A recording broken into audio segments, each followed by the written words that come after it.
this? 1, 2, 1, 2. Don't wanna use it. You wanna use it? Let's move it.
Like this, it's just gonna be morning for the AG. Yeah. Yeah. What is it? All on one side? That's the AG thing, so. Oh, okay. Thank you. Thank you. But we just need that space open for we got, yeah.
Good morning, members.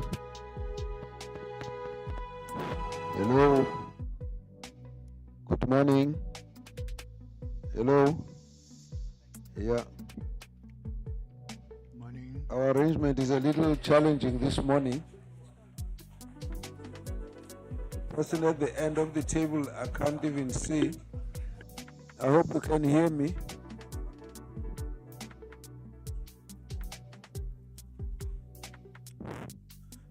May we start? I just want to test if my voice can carry. Can the people on the extreme end of the table just raise their hands and say hi? Oh, thank you. That's wonderful. At least you can hear me. I think we should start.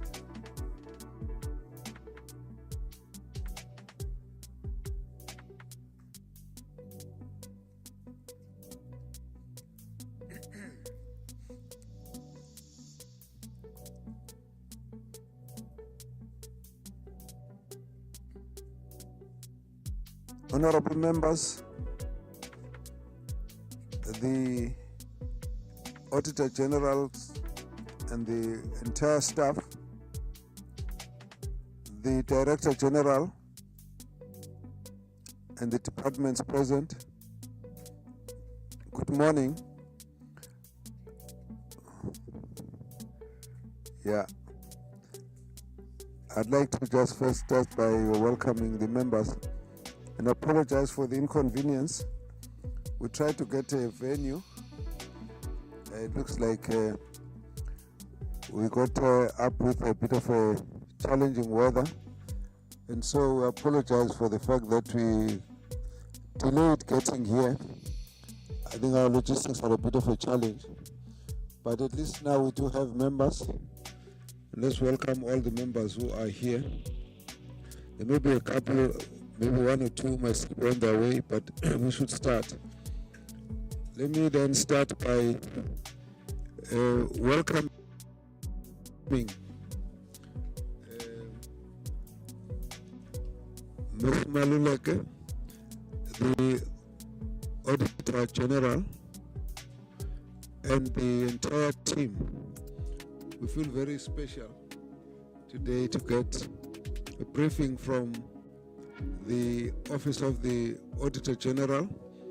We've been looking forward to it, and so as the members of this committee, we're here to engage after we've got the briefing. And our approach this morning will be, we will have the presentation from the AG's office, and then the members will be free to engage. And I think, as we all understand, the documents are only being circulated this morning. That's a precaution that we normally take, and so we will then follow as things go. But if we need to, we have also got an offer from the AG's office to come back and spend as much time as we might need so that we can have an understanding of the issues at play. We welcome the Director General and the whole COCTA team. We have an apology from the Minister, who could not be with us this morning due to other pressing matters of state, as well as the Deputy Minister, who may join us a bit later as we move along. But we've got an understanding that we'll all proceed even in their absence, and make sure that we cover the business of the day. We do have a tight day, and we've got some other item after this one.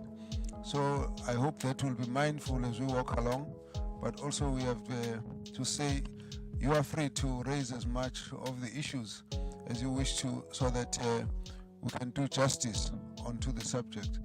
So thank you very much. I am not sure.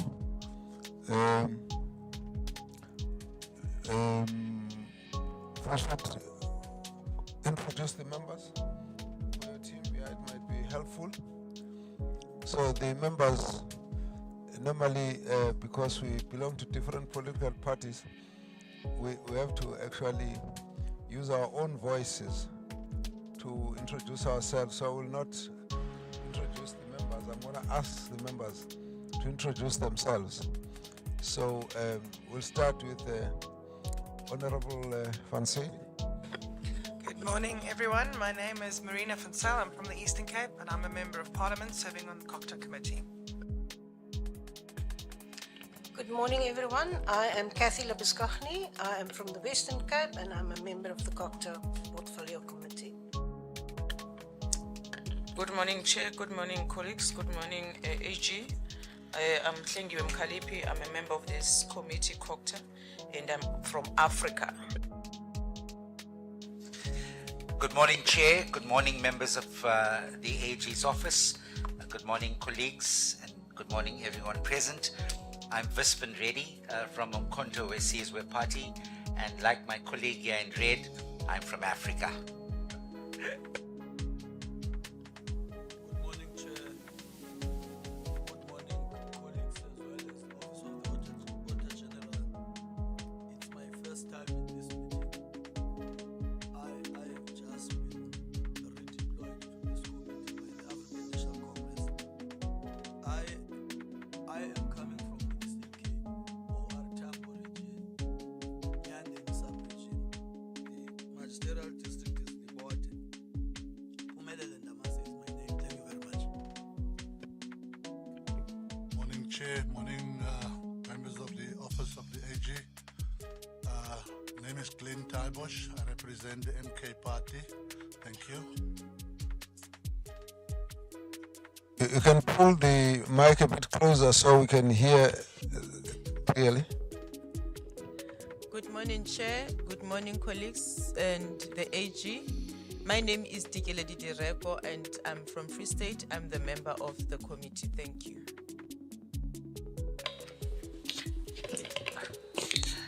Good morning, Chair. Good morning, AG and your team. And good morning, colleagues. My name is Honorable Sompa Masiu. I'm from Northwest. I'm a member of this committee. Thank you. Thank you very much. I just wished us to introduce only the members of Parliament, members of the committee.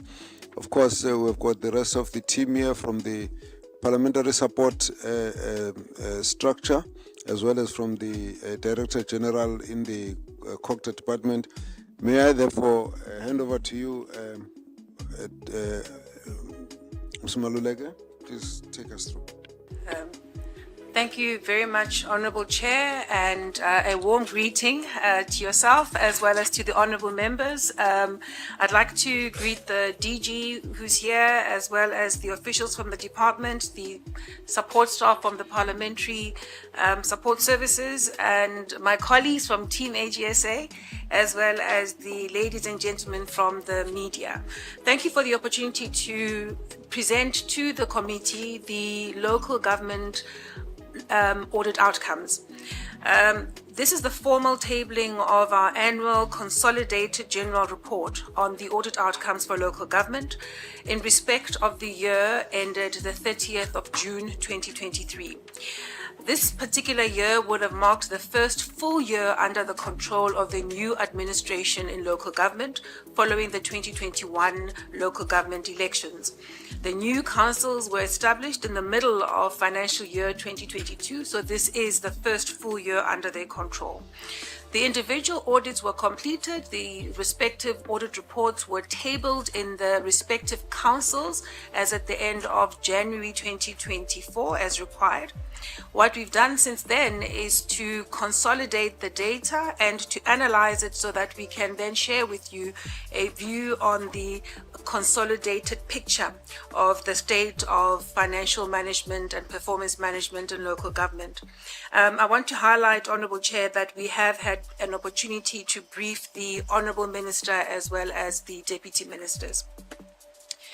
The AGSA operates on the basis of our constitutional mandate as well as the provisions of the Public Audit Act, which essentially require us to independently audit and report on financial and performance management in every public institution. Our annual regularity audit, which we conduct across government, across all three spheres of government, covers three critical areas: the credibility of financial statements, the usefulness and reliability of performance information, We also look at and conclude on whether or not there has been compliance with key laws and regulations that relate to financial and performance management. When an auditee, such as in this case a municipality, has had a tick on credible financial statements, a tick on useful and reliable performance information, and has had no material findings of non-compliance with the laws that we've scoped into our audit, then they get what is called a clean audit. Effectively, it is an unqualified opinion on financial statements with no other findings. When an auditee has got an unqualified opinion with other findings, it means that their financials are correct, their debits and credits are correct. However, they do have some or other problem on compliance and or the credibility of their service delivery report. The other category of audit outcomes, which you'll often hear us talk about, is qualified audit opinion, which means that there's something wrong with the debits and credits. The financial statements cannot be fully relied upon. And then they would have findings on compliance as well as with their service delivery report. The individual audit reports that form part of the annual reports detail the audit outcomes, but they also provide some insight on our view on the state of internal controls, as well as indicate whether or not we found material irregularities. That's in relation to the new powers that the office has. And so I map this out to highlight that if you read an audit report from the Office of the AG, it does give you a good sense of the state of financial and performance management, which does give you a good sense of the state of governance, of performance, of accountability, transparency, and institutional integrity. We believe wholeheartedly that it is crucial that each and every public institution perform on its given mandate. Those that are appointed as stewards of public institutions must deploy the resources that they have been entrusted with in pursuit of their given mandate. In fact, Section 195 of our Constitution demands that public servants deliver effectively and efficiently on their mandate and be transparent and accountable at the same time. In order to do this, there must be a consistent focus on preserving and building the strength and integrity of the institution. This is particularly true for local government institutions, municipalities and their entities, and they operate within an ecosystem of accountability. You may have heard us talk about this ecosystem of accountability. Essentially, we recognize that in the context of any public institution, there are a number of role players or actors that have distinct and yet complementary mandates and responsibilities.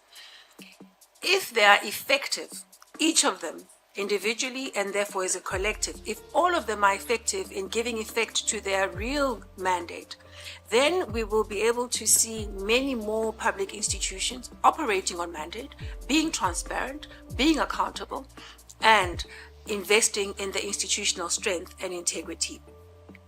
Here we're referring to officials within an institution, their senior managers that supervise them, and then the accounting officer, who in the context of a municipality would be the municipal manager. It's important that this individual have the competence and instill discipline in terms of how that particular municipality runs, and they should enlist the support of an effective internal audit function as well as an audit committee. We also look carefully at the role that should be played by the mayors and the speakers, working with their municipal public accounts committees and their municipal councils. To the right of the slide, you'll see that we highlight the role that should be played by the provincial executive and legislatures, as well as the national executive and legislatures. When we look at the provisions in the Constitution and other enabling legislation, we recognize that there are different role players whom there are different messages to whom we can address. So as Team AGSA, we have the privilege of auditing all the public institutions. We have the privilege of engaging with different players in this ecosystem. We operate in the context of the accounting officer and the people they supervise. When we conduct the audits, we engage with the executive on a regular basis, and we engage with oversight. We believe that if we can continue to provide insight that's independent, that's timely, relevant, and credible, it can support every one of these players to do their job even better.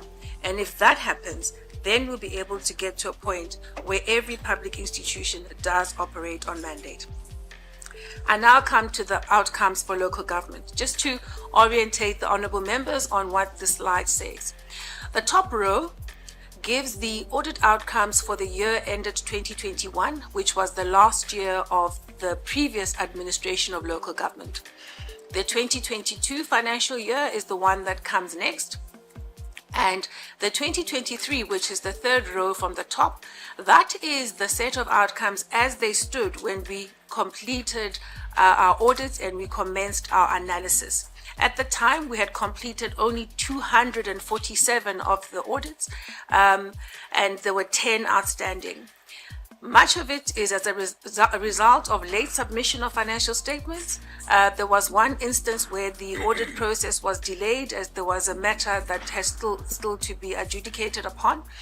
And there were two sets of financial statements that had not yet been submitted to us for audit.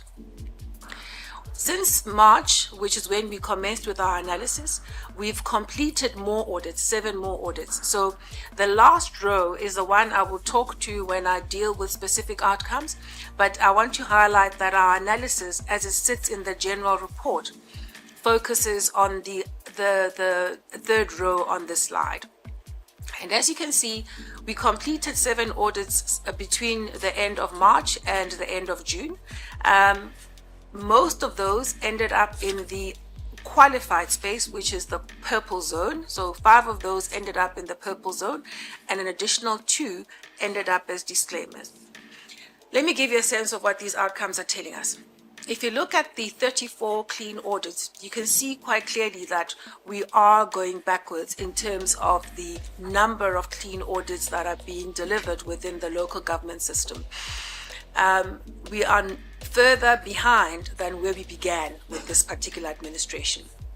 A clean audit is where that particular auditee has got credible financials, they have a useful and reliable service delivery report, and they have complied with key laws and regulations that relate to financial and performance management. It's important for me to highlight that of the 34, there are 30 that have got repeat clean audits. Some of them had clean audits in the previous financial year, and a large number of them have had clean audits for multiple years. What that tells us is that these auditees, these 30 that have got repeat clean audits, have established the key disciplines, the key preventative controls to prevent problems, to detect them quickly if they should happen, and to act swiftly if they should identify them. It doesn't mean that things are perfect in those environments, but it does mean that the basics are in place. It does mean that those auditees are well positioned to deliver on their mandates. At least they can show you where they have deployed public resources and to what end. We may argue about whether they have delivered services to all the residents in a particular community, but at least you do have a credible and reliable service delivery report upon which to assess and to ultimately make a decision. The 110 unqualified audits with findings, those are the ones where they are able to get to credible financial statements at the end of the audit process. So you can rely on their debits and credits as reported in the financial statements. Most of them struggle with compiling credible service delivery reports, and the vast majority struggle with compliance matters, and specifically compliance matters as it relates to procurement, supply chain management, contract management. And as we know, those laws have been designed to help public institutions avoid leakage, optimize the quality of spend. And when we see these transgressions, especially on a repeat basis, it tells us that there are inadequate disciplines and monitoring controls to ensure that public resources are spent in a manner that's consistent with the rule of law. The 90 qualified, the ones in the purple zone, they are the ones where we can tell you where they are struggling with credible reporting on how they've used public funds. The areas where these municipalities struggle tend to be on accounting for revenues, mostly because they don't bill correctly. They struggle to account properly for receivables in that they're not sure who owes them and they're not managing their debtors book appropriately. They struggle to account properly for their expenditure. They struggle to account for irregular expenditure. And also they struggle to account for their property, plant and equipment, their capital assets, their infrastructure. And that's quite important because if municipalities do not have the type of controls that help them understand where their assets are, what state they are in, they are unlikely to even have a credible maintenance plan that's being implemented. And that then accounts for much of the degradation of infrastructure assets that are already in hand. It also accounts for the inability to properly report on what they've invested in, what new assets they've invested in. So this area of not being able to account for assets is quite important. It's not merely a technical accounting issue. It's about a lack of skills, capacity, and discipline to look after the assets that they have in their hands. The 6 municipalities that have got adverse findings, many of them have been in that category for a very long time. What we're saying is that the financial statements simply cannot be relied upon, and that means that they have a whole lot of problems with different areas of their financial management. Perhaps a little bit of good news. We've been able to reduce the number of disclaimers over time. When we started with this administration, we had 28 disclaimers, and now we're at 14 disclaimers. When we started the analysis, we had counted 12 disclaimers. We've since completed 2 additional audits that fell into the disclaimer zone. What it tells us is that our messages on why it is unacceptable, intolerable for a municipality to have a disclaimer audit opinion year on year on year, that message has been heeded. Our call for the provincial leadership to support municipalities in getting out of this space has actually been taken up, and there have been a number of provincial governments across the country that have made it their business to support municipalities in getting out of this disclaimer zone. There are 3 audits that were still incomplete. Here there's one where there was a delay in the audit process, and then there are 2, specifically Maludia Pofung as well as Dijobotla, that have not submitted their financial statements. And their financial statements have been outstanding for a number of years now. In fact, fortunately, at Maludia Pofung, the financial statements for the municipality and for the water board, those individual statements have been submitted. What's still outstanding is a consolidated set. And the financial statements for Dijobotla have not been submitted. The provincial government in the Northwest is assisting this particular auditee, this particular municipality, to attend to the matter of submission of financial statements. One of the big stories of our report, I've talked about the good news on disclaimers coming down. I want to also highlight that there has been an improvement in the rate of submitting financial statements. This was an issue we raised 2 years ago, where the submission rate had fallen to about 83%. Since then, there's been significant support and attention paid by the provincial governments to get municipalities to at least submit financial statements. And so we've seen a gradual improvement in the submission rate to what is now 94%. So that's encouraging. We believe that indeed the work of the provincial governments insofar as disclaimers and submissions, as had been done in the context of the 6th administration, if we can continue with this type of posture and support, we'll be able to start seeing improvements across the line. We also keep highlighting that it's important to worry about disclaimers and non-submissions, and at least we're seeing some movement in that area. But equally important is to worry about the unqualified audits with findings, the ones in the yellow zone. These are 110. All too often, municipalities celebrate when they get an unqualified audit opinion. But what gets left behind is an understanding of the pitfalls of running a municipality that remains too comfortable in that unqualified space.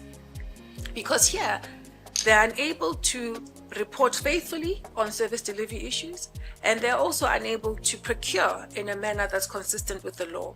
And quite often that leads to tremendous leakage. So we believe that there needs to be just as much attention to moving most of these municipalities out of the unqualified space into the clean zone.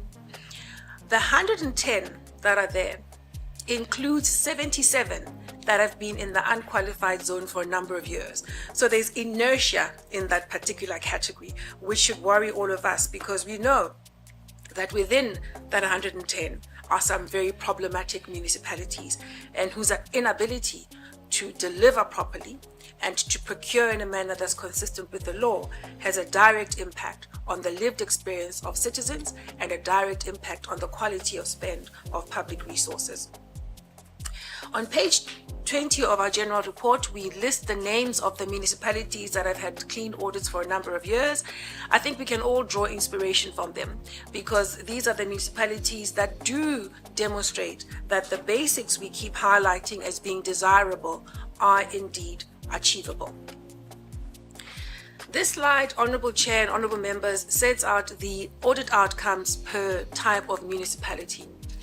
The major headline to this would say, municipalities, large and small, struggle with the same things. If you look at the metropolitan municipalities, the big metros, they account for the significant budget across the country. They look after the majority of households across the country. And if you look at the audit outcomes for these metros, you can see that they're not doing better than the smaller municipalities. And indeed, they should be able to do so. They should be able to hire the type of skills that help them do what's required. They should be able to retain those skills within their environments. And we're seeing that, unfortunately, their audit outcomes profile is simply not impressive. If you look at the intermediate cities, you'll see that, again, we're not having a different profile of outcomes. And again, these are better capacitated municipalities, and so they should be doing a lot better. The 4 clean audits of the intermediate cities are allocated to Umhlatuze in KZN, Stellenbosch, Drakenstein, and George in the Western Cape. Those are the 4 intermediate cities with clean audits. The one audit that's outstanding amongst the intermediate cities is Malutia Pofo, which I spoke about earlier on. If you look at the district municipalities, you'll see again the outcomes are not as impressive as what they should be. And districts are often not as complex to run as local municipalities. And they should be able to lend support to local municipalities. They should be leading by example in the area of running basic disciplines. And we're not seeing that coming to the fore.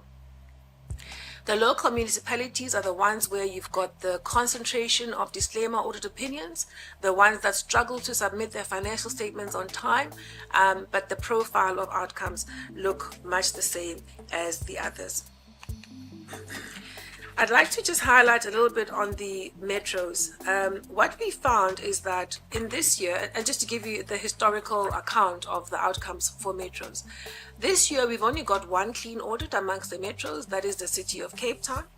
The city of Ekurhuleni was a clean audit last year. It's moved back into unqualified with findings, having had some trouble with procurement issues. And they are now sitting in the unqualified space alongside City of Johannesburg, eThekwini, Nelson Mandela Bay Municipality. Nelson Mandela Bay moved out of qualified to unqualified, having attended to some financial statements issues that they were struggling with the previous financial year.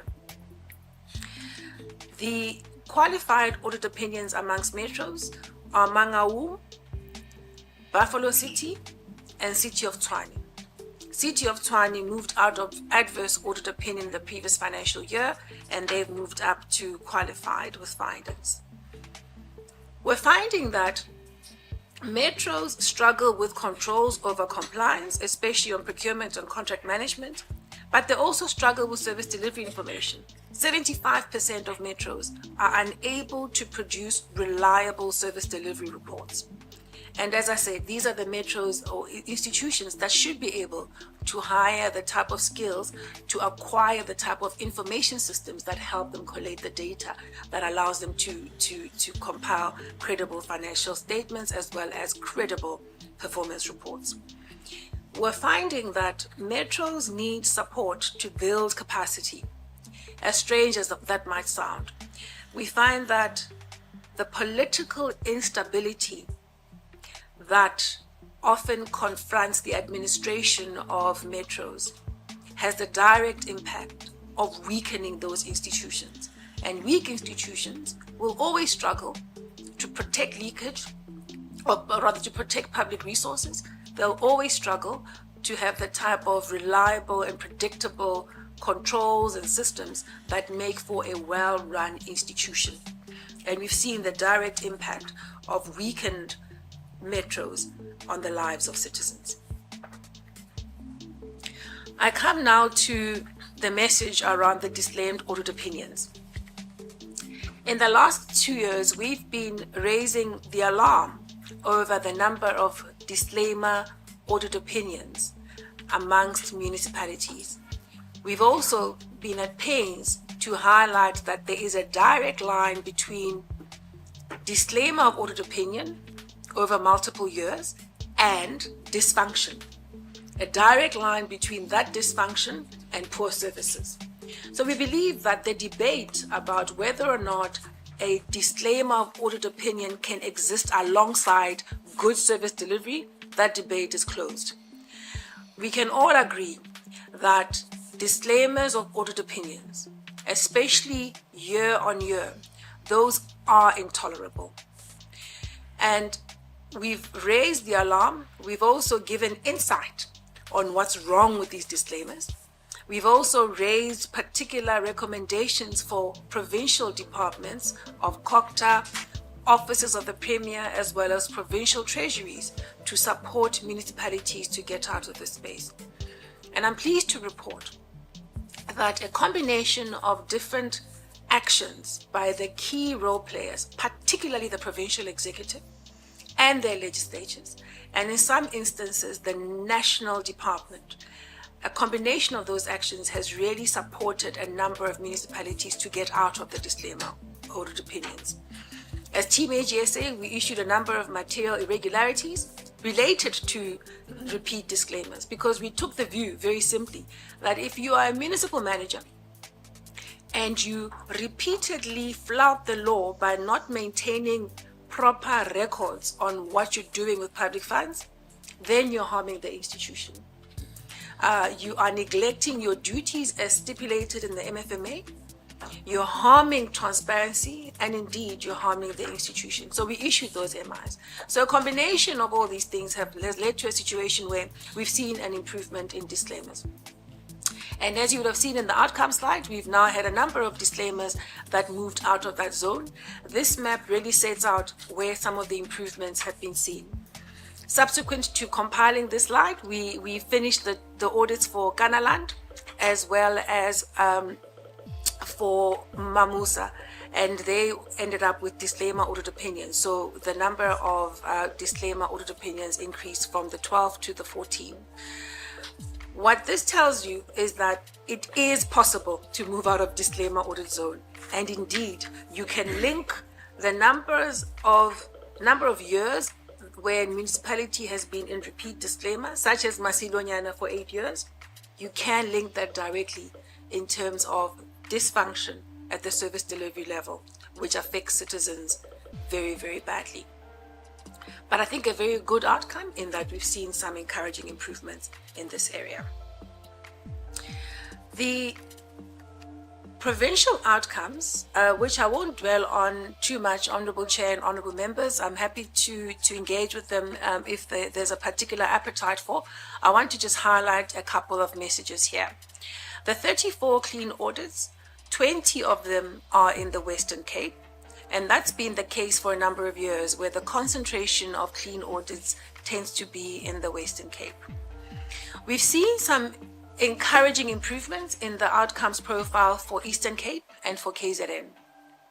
And in both instances, it's mostly because the provincial executive made it their business to deal with poor audit outcomes for municipalities, whether it was in terms of advocacy, whether it was in terms of monitoring, and often it was in terms of support for municipalities to get better from an outcomes point of view.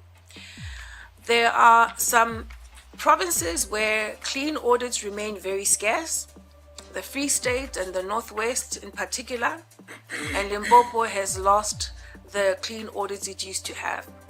But Free State and the Northwest, there's something of a drought of clean audits, and that's been the case for many, many years. And the Free State and the Northwest are where you'll find high numbers of disclaimer audit opinions, as well as a tendency to not submit financial statements. Fortunately, the provincial executive in both provinces has driven improvements, especially around submissions, as well as on disclaimers. So we're seeing a movement in the right direction there. But we can come back to the profile of the provincial stories if you'd like to. In our general report, the last section is dedicated to giving you a page and a half of a story about each and every province, so you can have a sense of what sits behind these numbers and the arrows pointing up and the ones pointing down. As part of our audit work, we are required to look at performance information, and that's a requirement as per Section 20 of the Public Audit Act. This area of auditing performance information confirms a worrying trend, which is that the disciplines of performance planning, performance monitoring, and reporting remain weak. The duty that sits on accounting officers and on councils to prepare and present credible service delivery reports, that duty is simply not attended to. We're seeing that there is non-compliance with the prescripts that relate to strategic planning and performance planning and management. We're finding that the achievements that are being reported are not reliable. We find that the indicators and targets are not well defined, they're not verifiable, and they're not measurable, which really talks to the quality of the information that's available for decision makers within an institution as well as others in the ecosystem, be it provincial government or national government, and even citizens as well. When we start our audits, the majority of municipalities submit annual performance reports that are of poor quality. So if you look at that graph, you'll see that 73%, that red part, that is the municipalities that submit poor quality performance reports. And the 66 are the ones that provided decent performance reports to begin at the beginning of the audit. Through the audit process, a number of them take the opportunity to make adjustments to the issues we raised, and then the 52% of them are able to publish credible performance reports.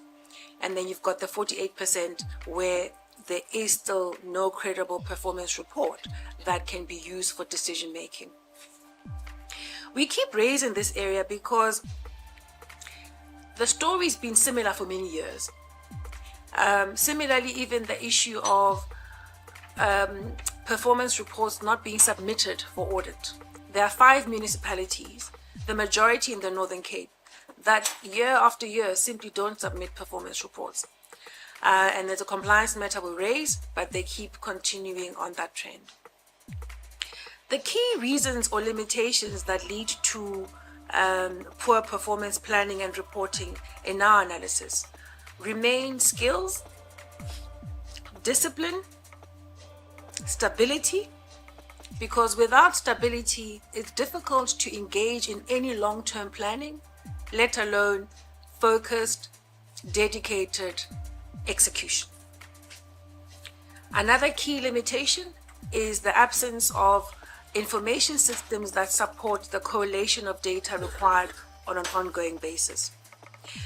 We found that instead of attending to these weaknesses that we report on year, accounting officers opt for managing performance off the books instead of managing performance on a public-facing annual performance plan and report. They rather have something off the books that they use. That limits transparency, and it also makes it difficult to drive accountability. What we're also finding is that instead of dealing with the core limitations, accounting officers then opt for easier targets, and often targets that bear little relation to their key service delivery mandates. And so our appeal is that stability must be there, skills must be there. The different players in the ecosystem, including audit committees and internal audit, ought to worry about service delivery reporting just as much as they worry about financial statements. As part of our audits of looking at financial statements, but also performance information, we look at how grants are being managed in local government, the grants that come from the national fiscus. In order to build and maintain their infrastructure, municipalities are highly dependent on grants that are provided by national government. Many municipalities struggle to spend their grants within the stipulated timeframes, and mainly it's because of a limited capability to manage projects, especially those that run across multiple financial years. Significant underspending, especially at those with disclaimed audit opinions, continues. And if you look at the Free State and the Northern Cape, that's a real feature. We've also seen that some municipalities, because they've got their own financial viability problems, tend to then use these funds, these grants, towards expenditure that is inconsistent with the intended purpose. And then when they do spend the money on infrastructure, all too often, it is spent very poorly. We visited 75 projects across different municipalities. And here, Honorable Chair and Honorable Members, we focused a lot of attention on selecting projects that were being run by municipalities in the unqualified zone, the ones with the yellow zone. And what we found was that the majority of projects had some or other problem. Either they were delayed, the work was of poor quality, there were cost overruns, or even when projects were completed, they were not put into use. And of course, the ongoing poor quality of spend of infrastructure monies has a detrimental impact on service delivery. It also causes harm to the public, because you can imagine if the assets that are in place are not being maintained well, and the assets that should be put into the ground, the newer assets should be implemented, are not being implemented, then you end up with wastewater treatment plants that are overloaded, which then causes harm to the environment and harm to the public. When we look at this in our analysis, we find that there are inadequate skills and capability to manage infrastructure projects. We find that even when there are infrastructure units set up, there isn't enough order in those areas. Job descriptions are unclear. The discipline of how projects will be managed is not there. There's poor management and performance management of the people within the municipality.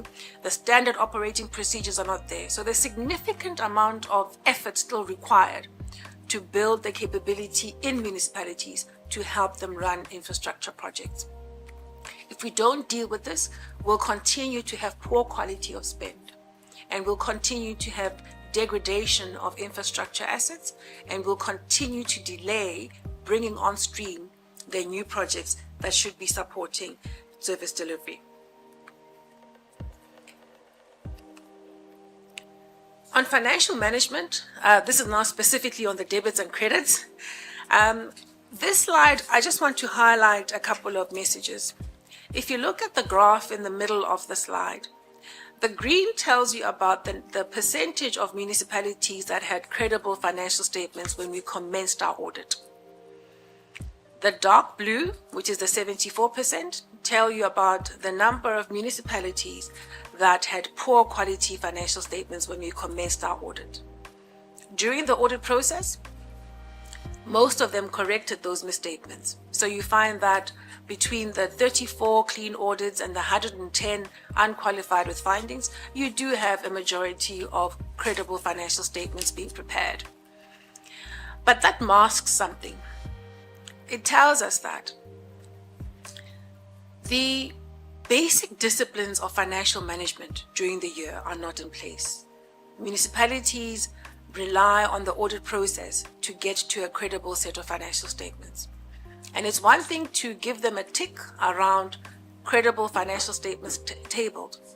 But if there is no attention to building the daily and monthly controls that are required, to proper record keeping, if there's no attention to monthly and quarterly reports that are credible, and there is no discipline around reviewing and monitoring how finances are being run during the course of the year. If those things don't happen, these basic disciplines, the ability of municipalities to respond to crises will forever be limited. The ability to limit fraud, even by their own officials, will be limited. Because if you're not clearing suspense accounts and reconciling matters on a regular basis, you're not going to identify that something's going wrong in a particular section. The poor management of cash flows will continue to bedevil many municipalities, and they'll end up paying interest and penalties to key suppliers such as Eskom and the water boards when they could avoid it. And yes, a large number of them have got real financial pressure, but that should be an alarm bell to say, do manage the resources you do have much more effectively. So we're finding that all too often those basics are not in place. And here we would cite as key root causes: lack of skills, once again, lack of information systems that are reliable, the instability often in a number of municipalities, which often follows political instability. And then we also find that there are inadequate consequences for poor performance. So if you have a CFO in place, there is no reason why they should not be able to compile a set of financial statements that's credible. If they have a team around them, there's absolutely no reason why.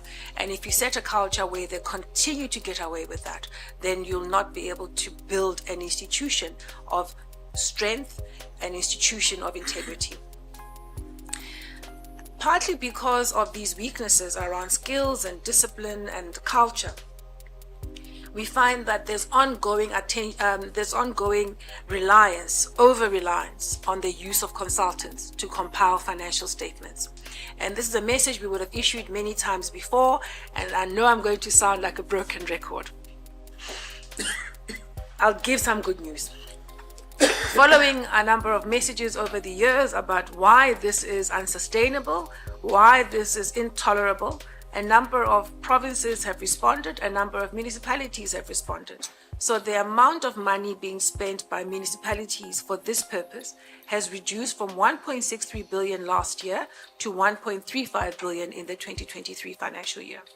For the first time in the 11 years we've been tracking this number is moving in the right direction.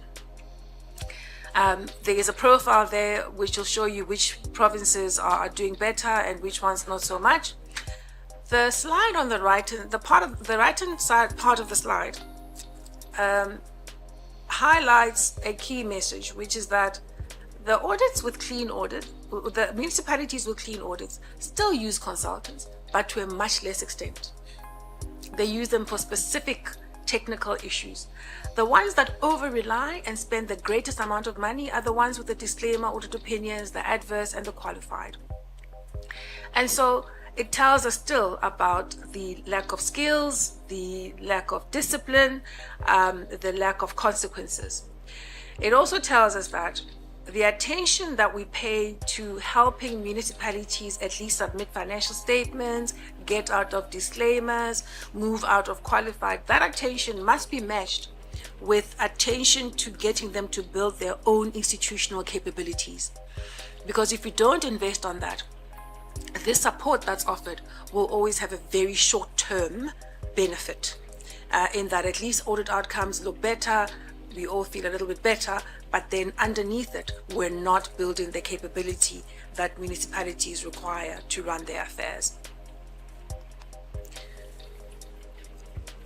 Often when we table these reports, Honorable Chair, the response says, yeah, AG, you give us these bad news year on year. We gave you powers. What have you done with them? So I'm getting to that space. And as we know, the law was amended in 2019, effective from the 1st of April 2019, to give the AG more powers. And just a refresher, these powers are essentially a complementary mechanism for us to support consequence management within government.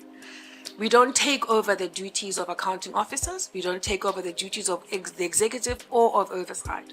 Ours is to follow up, to refer when others fail to take remedial action when others fail to, and to ultimately issue a certificate of debt. It's important that I highlight that our job is not to take over the job of others. It's to continue to harass them gently, to do their bit, and to push them towards acting in a manner that's in accordance with their given responsibilities and authority. Over the years, we have implemented these powers over a growing number of municipalities. When we started in 2019, we implemented at only 9 municipalities across the country. We've been expanding that to a point now where for 2024, we will have covered every single municipality. So the vast majority of municipalities have got these powers being implemented. The reason we had to be gradual about it is because we had to build our own capacity to respond to that, to these new powers and responsibilities, but we also had to take accounting officers on board as we implemented this. Over time, we've identified 360 material irregularities among municipalities. Of these 360, 260 relate to matters where we can link the transgression to a financial loss. The financial loss associated with these 260 MIs we identified is estimated at a total of 7.3 billion rand. This is now the MIs we've identified through our sample of auditing and MIs where we identified that the accounting officer was not yet acting on the issue. If it's an issue and they're dealing with it, we don't raise it. It's only if they're failing to act on it that we'll raise an MI. The areas where we raise MIs relate to things that will sound familiar from what I said before. Not having controls to pay only for the goods and services you've received. Financial losses arise when procurement processes are not run in a manner that's consistent with the law, and resulting in unfair, uncompetitive, and uneconomical procurement processes. We've also raised MIs where there's ineffective use of financial reporting consultants, and we focused here only on consultants that relate to financial reporting, because that's an area we deal with directly. But the issues that sit underneath these decisions to keep relying on financial consultants, those matters would apply to other types of consultants that are being used in municipalities. We've identified MIs where revenue is not being billed or not being recovered.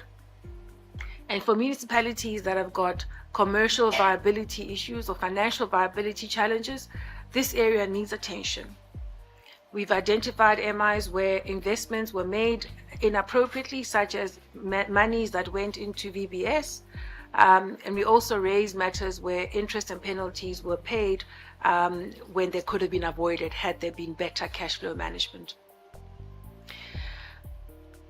The other parts of the definition of an MI cover not just financial loss, but cover transgressions that we can link to harm being caused to public sector institutions, such as when there are repeated disclaimers. And as I said earlier on, we issued MIs where we took the view that your failure to get out of a disclaimer zone is compromising transparency, compromising accountability, and weakening the institution. And that's been responded to. We've also identified the opportunity to use our MI powers to get people to submit financial statements. We've also raised MIs on performance information. Some of the exciting MIs we've issued relate to the non-maintenance of key infrastructure assets. which leads to the pollution of wastewater resources, specifically when wastewater treatment plants are not being maintained properly, which not only breaks the law but causes harm to the general public. We've also taken the time to issue MIs where we identified that landfill sites were not being managed properly, causing harm to the public and to the environment. This is not debits and credits stuff. It does arise out of the AGSA using its mandate to audit financial statements, performance information and compliance, and using its powers as defined in the definition of the MI to try and get municipalities and those that run them to do what they're supposed to do, which is to preserve public resources, to protect institutions, and to serve the public and minimize harm to the public. The impact of the work that we've been doing on MIs is such that we can report that through the responsiveness of accounting officers. So we're finding that when we issue an MI, accounting officers do respond. Many of them have set about ensuring that they strengthen controls so that they don't have a recurrence of the issue.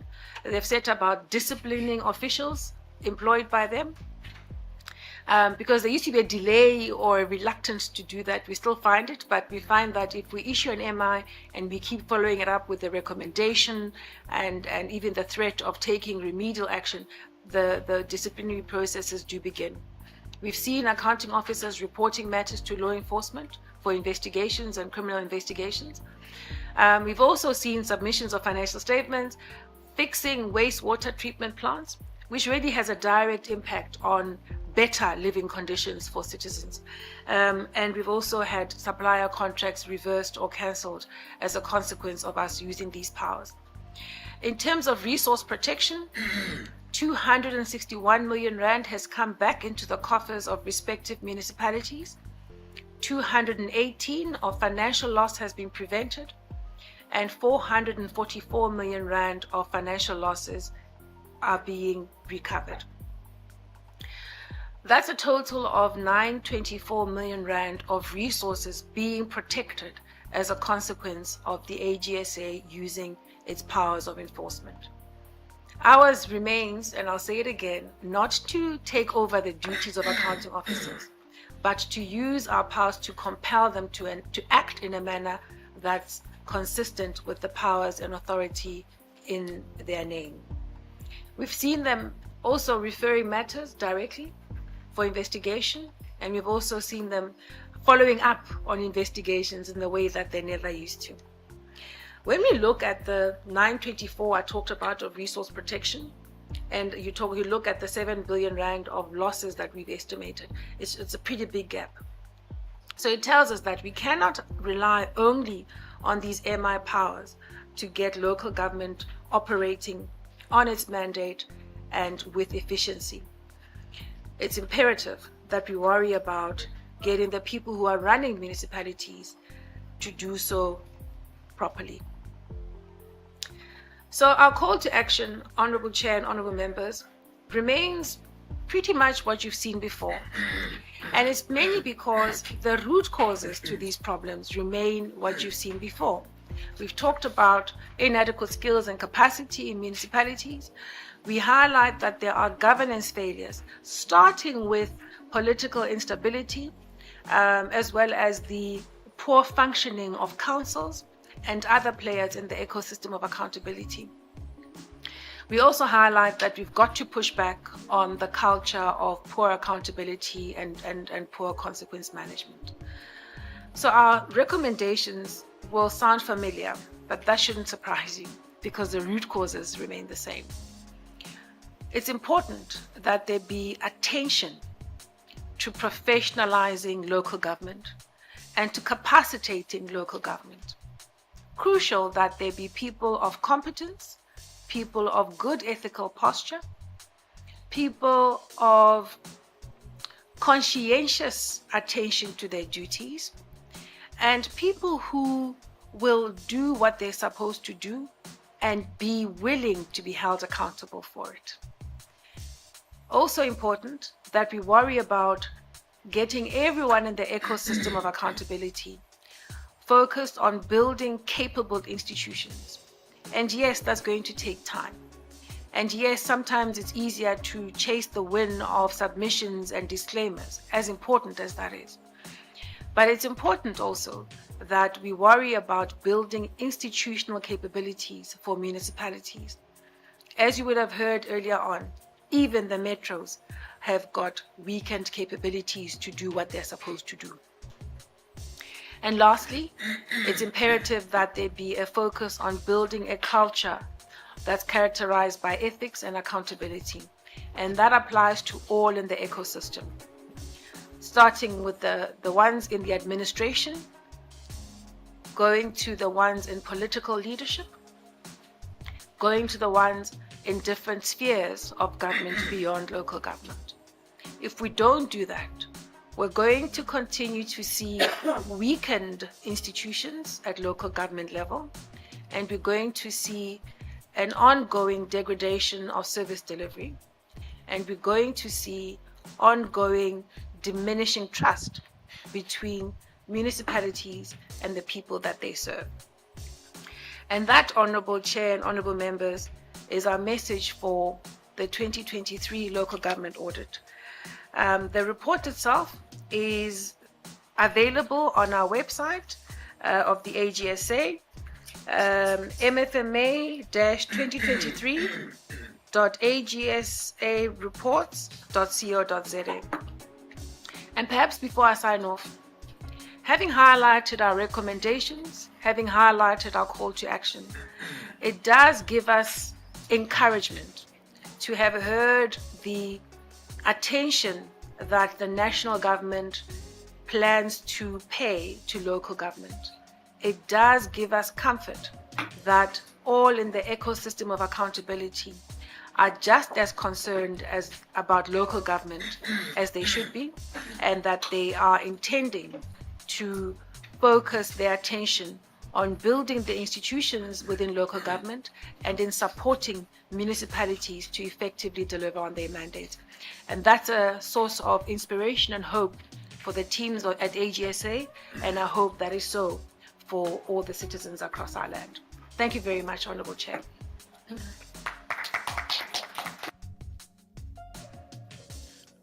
Thank you very much to the Auditor-General. May I take this opportunity to welcome the Minister, Honorable Minister Bulawai. Thank you very much. We did get an apology that you'll be joining us late. And the Deputy Minister, welcome, Tao. I don't know if at least I can see the Deputy Minister. I'm not sure if both are here. Only one. Oh, thank you very much. Yes, and indeed, we find this very good to have your company, and we are aware that you are very, very busy. In between, the Deputy Ministers have actually come to give support to the committee on the past few days. And so your personal commitment has always been noted. We're aware that the whole country is calling for your presence. So thank you very much. Let me then take this opportunity, or maybe let me just say, before we go very far, members of the media, you are very welcome to this committee. And I really hope that you will make a habit of visiting this committee. And isn't it, members? Look at us, we're all smiling now, waiting to appear on your television. So, but thank you very much.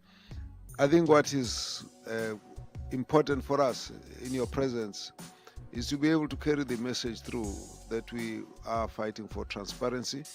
We would like to make sure that whatever is happening is known by the public, and it happens right in the glare of the public. But in addition, we also would like to thank you for helping us to spread the news. All this information is more useful if it is known by the people out there in the whole country, and therefore we want to say thank you. Once again, thank you very much, Honorable Ms.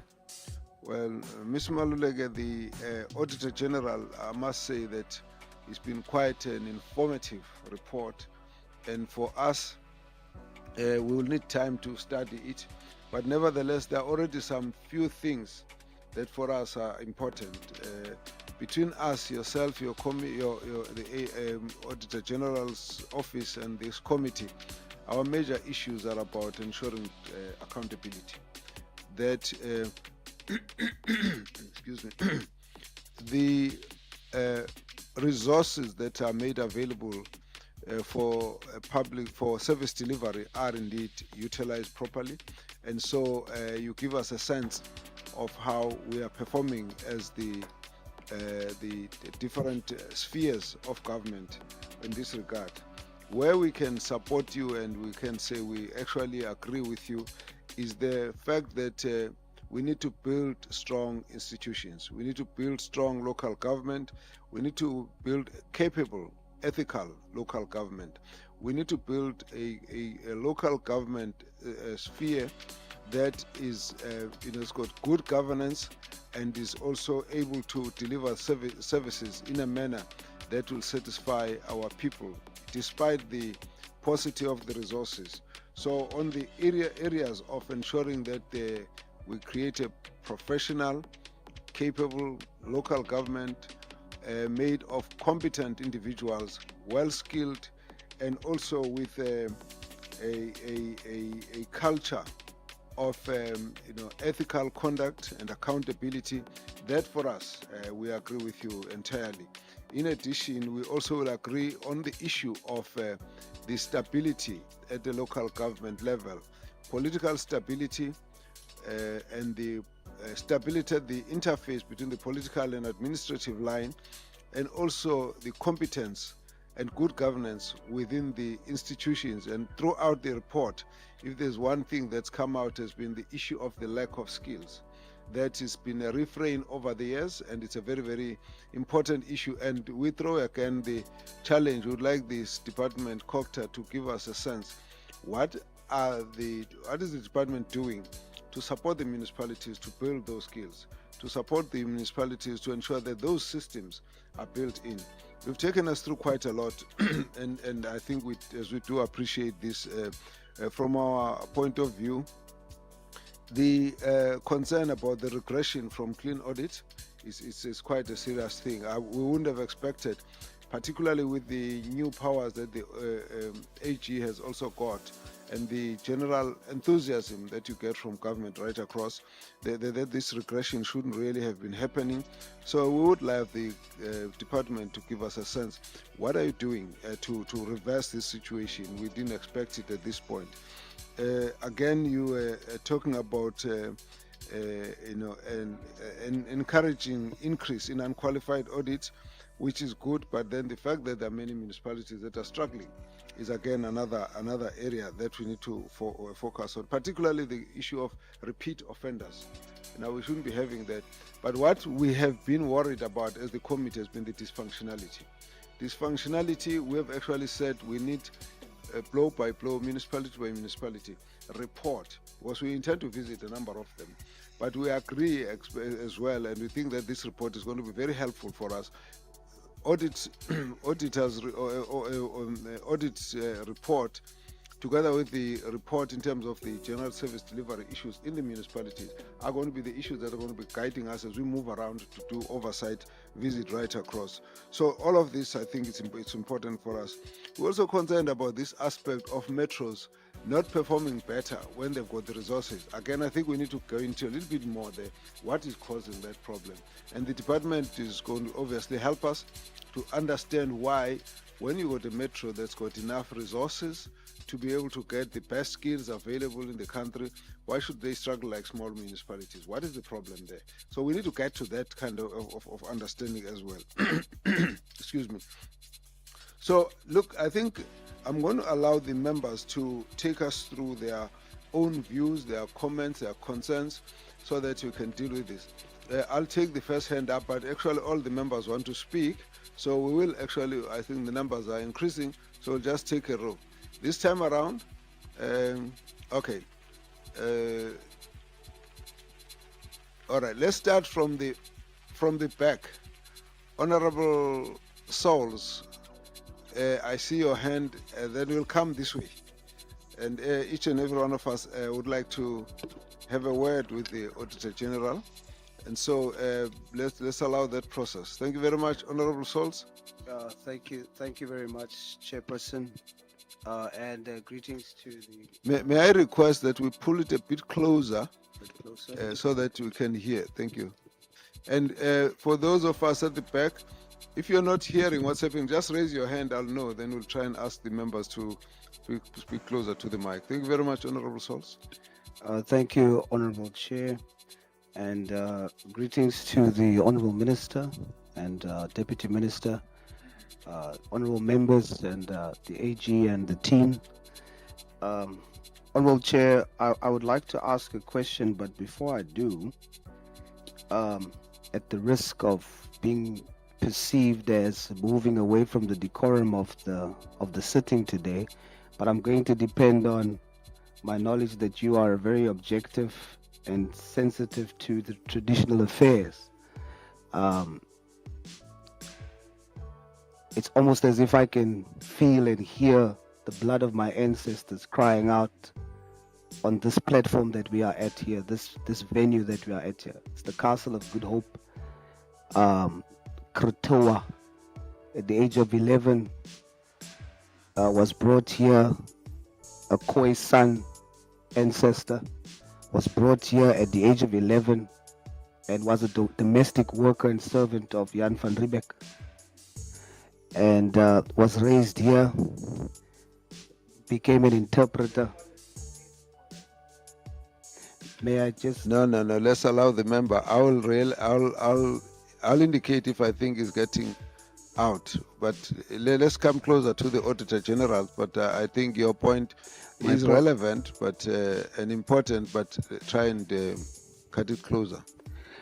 Thank you, Chairperson, for your indulgence. And I have a question for the Auditor-General, but I would like to appeal to you in respect of that, and given the department that we represent, or the committee that we represent, is it possible somewhere within this meeting for us to have a moment of silence in remembrance of our ancestors that was at this particular venue and location, and in consideration of what they went through and our history as Khoisan and Busman people? That's my first request, Chairperson, and then my question to the AG. On the slide of the material irregularities, the status and the impact, one that's mentioned is fraud and criminal investigations that has been instituted. I note that it's huge amounts that has been estimated to have been lost. I want to understand, is there any indication of the outcomes of those investigations? Because usually it's almost like a slap on the hand when public funds are misused and lost.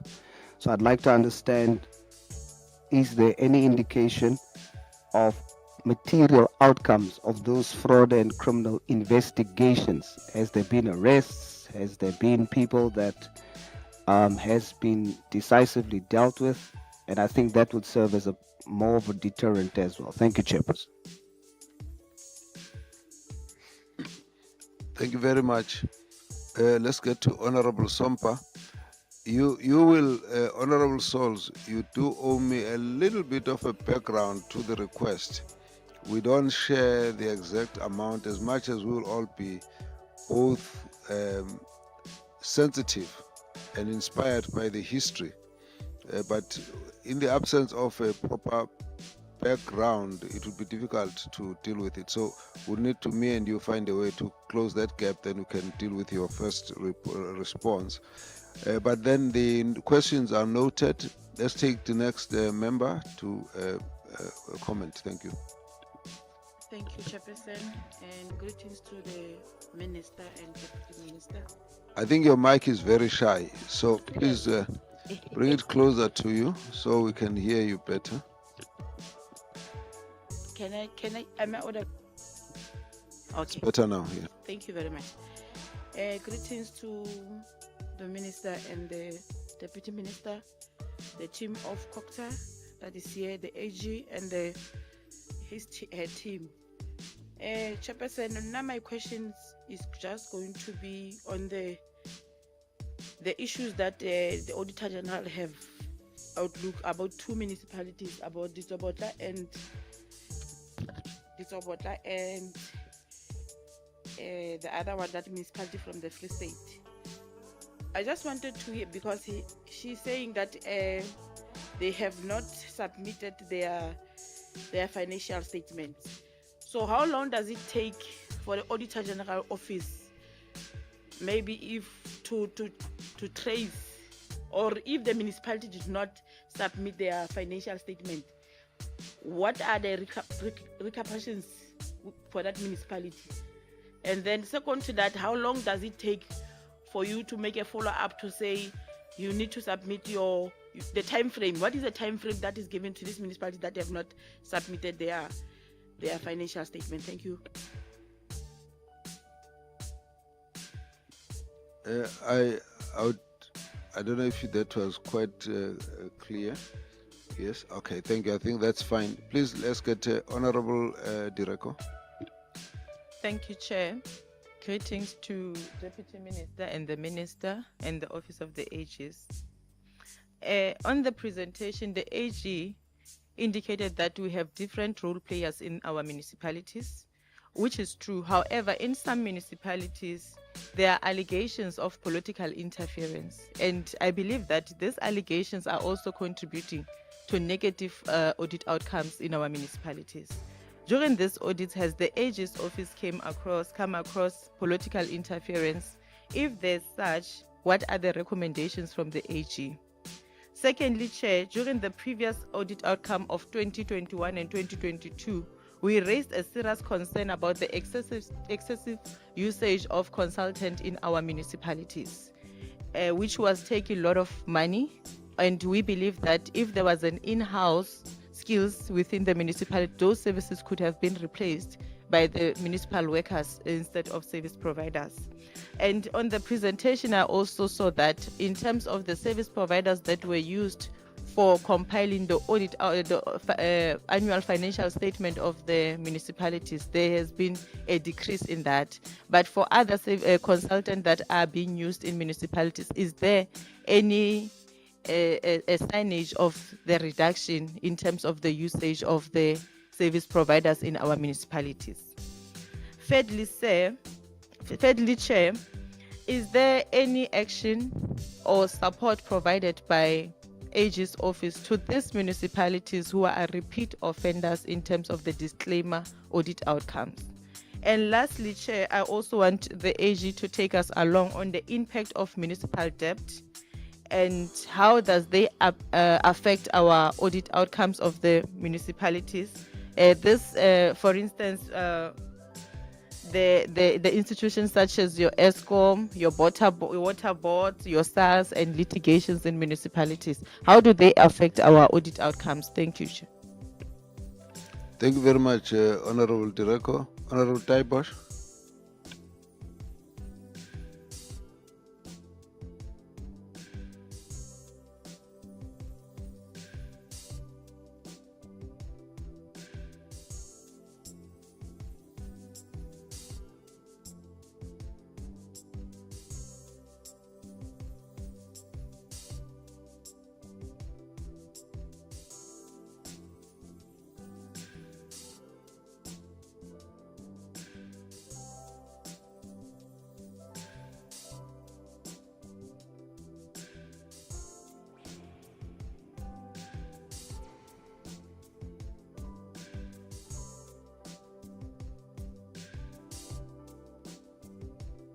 Now, again, currently, it's still a problem, and as I've mentioned in this meeting, the officials, some of the officials that work in the municipality have made it they've made it their work to report this to us, and they're saying that the municipality is draining money. There are people appointed there specifically, the mayor's wife and things like that, and also the cases does not get to court because it seems like like I said, the judiciary is also involved because every time there's supposed to be a court case, the magistrate has to go to Harry Smith or somewhere else. But it seems like these people are just getting away with murder and we are not doing enough. So my question is when is enough from the AG's perspective? Already these people have outstanding audits. They're allowed to operate as they are at the moment and they're just going crazy with public money and nobody accounts for it. It's almost like we don't care what happens. Thank you, sir. Maybe before we let you go, do you have some specifics that you could, in terms of the names? Okay. Okay. Then that's fine. We'll have to pick it up because in such a case, the AG will still respond, and I'm sure the minister will. But the issue is for us to actually process the specific, and give it to them. Exactly. All right, that's fine. Let's move on. Honorable Ndamasa. Thank you very much, Chair. Greetings to yourself and the meeting at large. Greetings to the Minister and the Deputy. Chair, I would like to preface what I'm going to say by a statement that was used to be made by the Auditor-General almost 10 to 12 years ago, wherein, particularly in the Eastern Cape, when I was still on the other side of the fence, they would argue to ask a question about oversight, if oversight is really effective. And we didn't take it kindly because we would argue as the legislative arm at that point that if we perform well, then the executive is not doing well. We can't be held responsible for that. That was the argument then. Now, it's for the first time for me to be part of this committee. I may be asking questions that are not as direct as they, but let me try. The first one, it is in relation to the 90 municipalities that have received qualification, wherein the AG is saying that they struggle to account for expenditure as one of the challenges that those municipalities are facing. And then my question is, to what extent does that struggle reflect some very dubious activities that are happening in that municipality when they cannot be able to account for expenditure? Secondly, there is only one municipality there on slide 6, one municipality, one metro that has received a clean audit. And we all know the huge budgets of these metropolitan municipalities. Some of them, their budgets are bigger than countries. You take Johannesburg, for instance, and then the question is still the same, the argument with the chairperson that they can afford anything in terms of making sure that they get requisite skills. What is actually happening that causes them not to perform, and then there is only one metro that is able to get a clean audit? Then your slide 13 has what is called ineffective use of consultants. And look, from where we are seated as legislative arm, we would argue that do away with consultants. I know you cannot in-source everything, and I would accept that, even in case of the municipalities. But the question is, when you find situations, for instance, if you can look at what is happening in Limpopo, that slide, which is slide 13. In slide 13, there is Limpopo, and you look at the black line as well as the green line there. wherein the green line reflects 2022-2023 audit outcomes. And you can see that they are regressing in relation to that. Can you shed some light in relation to what actually is happening in that particular province in relation to this point? Then you have misstated misstatements that are not prevented, and there we have 87% work of consultants not adequately reviewed. What does that mean, AG? If these municipalities hire consultants and then at the end of the day a whooping 87% work of those consultants is not adequately reviewed, then there are 9 municipalities wherein there is, the AG is arguing that there is poor project management, and then 4 municipalities consultants did not deliver. Then the question is, when consultants have not delivered, what exactly has happened in relation to that kind of a transaction? Then look at the material irregularities. First, before I come to this question, can you shed light, AG, if there are specifics wherein you have issued a debt against a particular municipal manager or particular municipal managers? I know the amendment to the Audit Act is not as far as we would have wished. Are you therefore saying there, AG, 7.34 billion rands has been lost through material irregularities? Then you look at your slide 15. There is no appropriate action not taken, I assume, by 28 municipalities. Decision on invoking our powers is in process. What are you saying exactly? Because perhaps I might be confused by the usage of words there. What exactly, AG, are you saying there? Then there is your call to action, wherein you talk about, you are saying, let's professionalize local government. Then the question is, what exactly does that entail? If almost 30 years after democracy, we're still talking about that professionalization of the local government.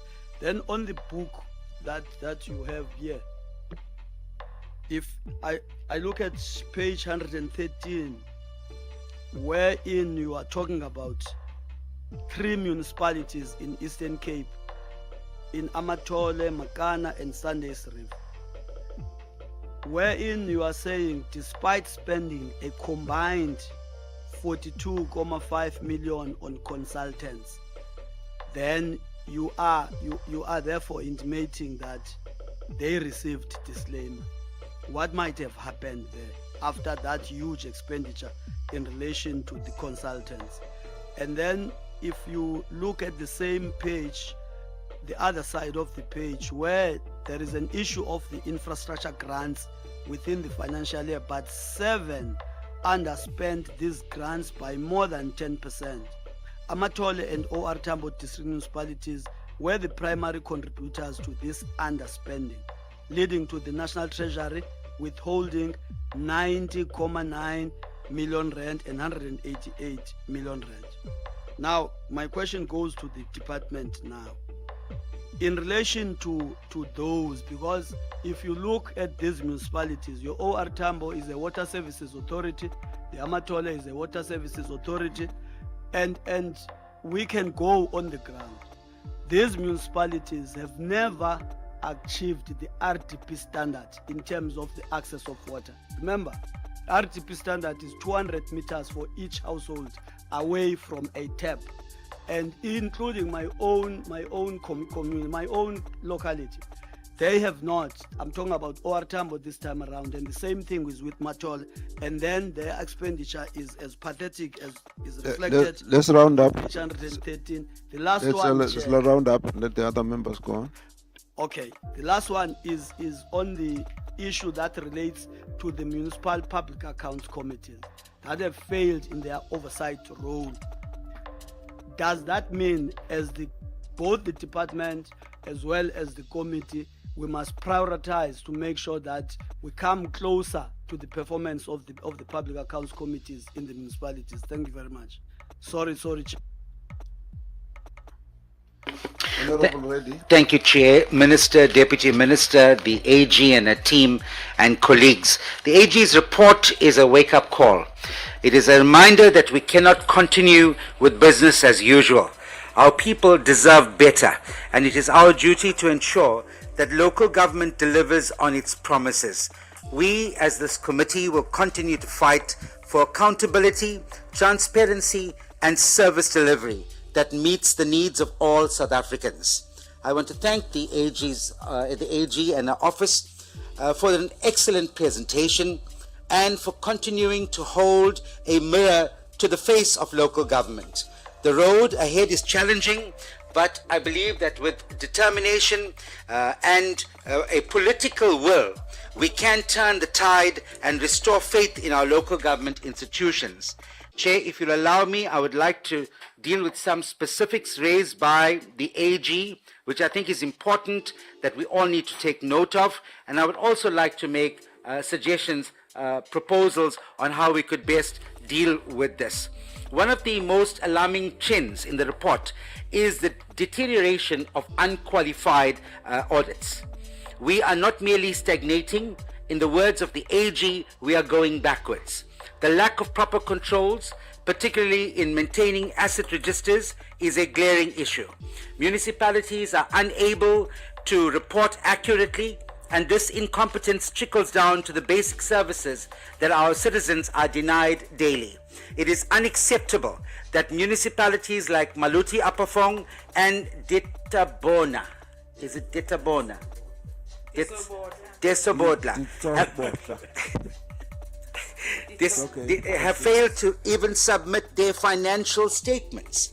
This is a dereliction of duty, and it is a betrayal of the public trust. However, there are glimmers of hope in the report.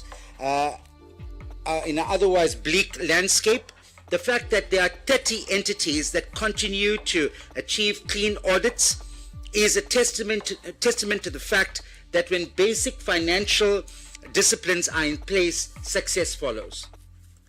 Municipalities like Umhlatuze, Stellenbosch and George, among intermediate cities, have shown that it is possible to achieve clean audits even in these challenging times. Yet these are exceptions rather than the norms. The reality remains that our largest metros, which serve the most households, are not performing better than smaller municipalities, and this should be of concern to every one of us. What does this mean for our citizens, the residents of our city, of our country, as well as the ratepayers that contribute to these municipalities? It means that despite the vast resources that are at their disposal, these metros will continue to fail to deliver the basic services to the people that desperately need them.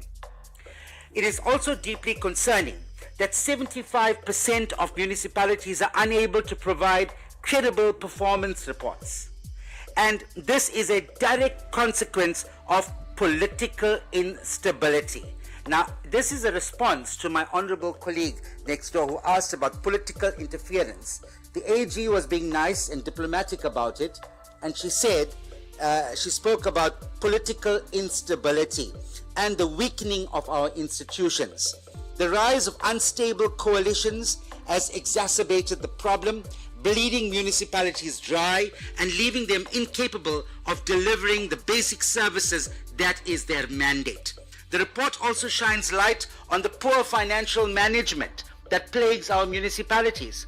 Unfunded budgets, unauthorized expenditures totaling a shocking 24.12 billion rands, and revenue losses due to inadequate billing and collection processes are just the tip of the iceberg. In eThekwini alone, residents are paying for 55% of water that's being lost in their systems. And this is unaccounted for water. And that's just the tip of the iceberg. The basic disciplines, Madam AG and Chair, of financial management are simply not in place. And this neglect is costing our people daily. Even more concerning is the 7.41 billion rands in fruitless and wasteful expenditure, up from 4.88 billion in 2021 and 2022. Chair, this waste represents schools that were never built, roads that were never repaired, and services that were never delivered. This is not just about numbers.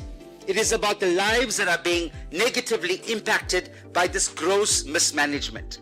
The presence of 260 material irregularities with an estimated financial loss of 7.34 billion rands is a glaring indictment of our current system.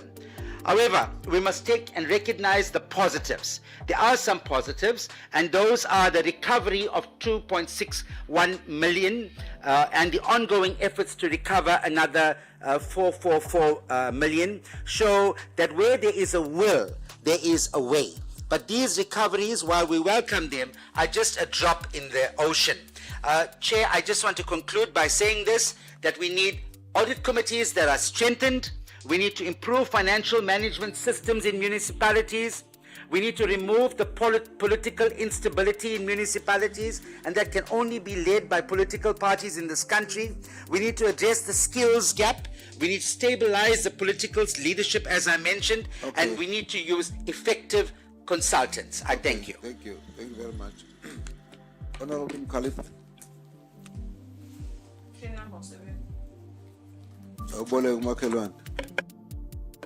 Oh. No, Chair, uyasebenza umshini wami. Greetings to you, Chair. Greetings to the AG and colleagues and the Minister and the Deputy Minister right there at the back. You don't sing about it. Umshini wami. No, thanks, Chair. Thanks for the opportunity. The presentation from the AG is always on point. As you alluded, Chairperson, from the beginning, that this report or this presentation is also preparing us to engage with municipalities.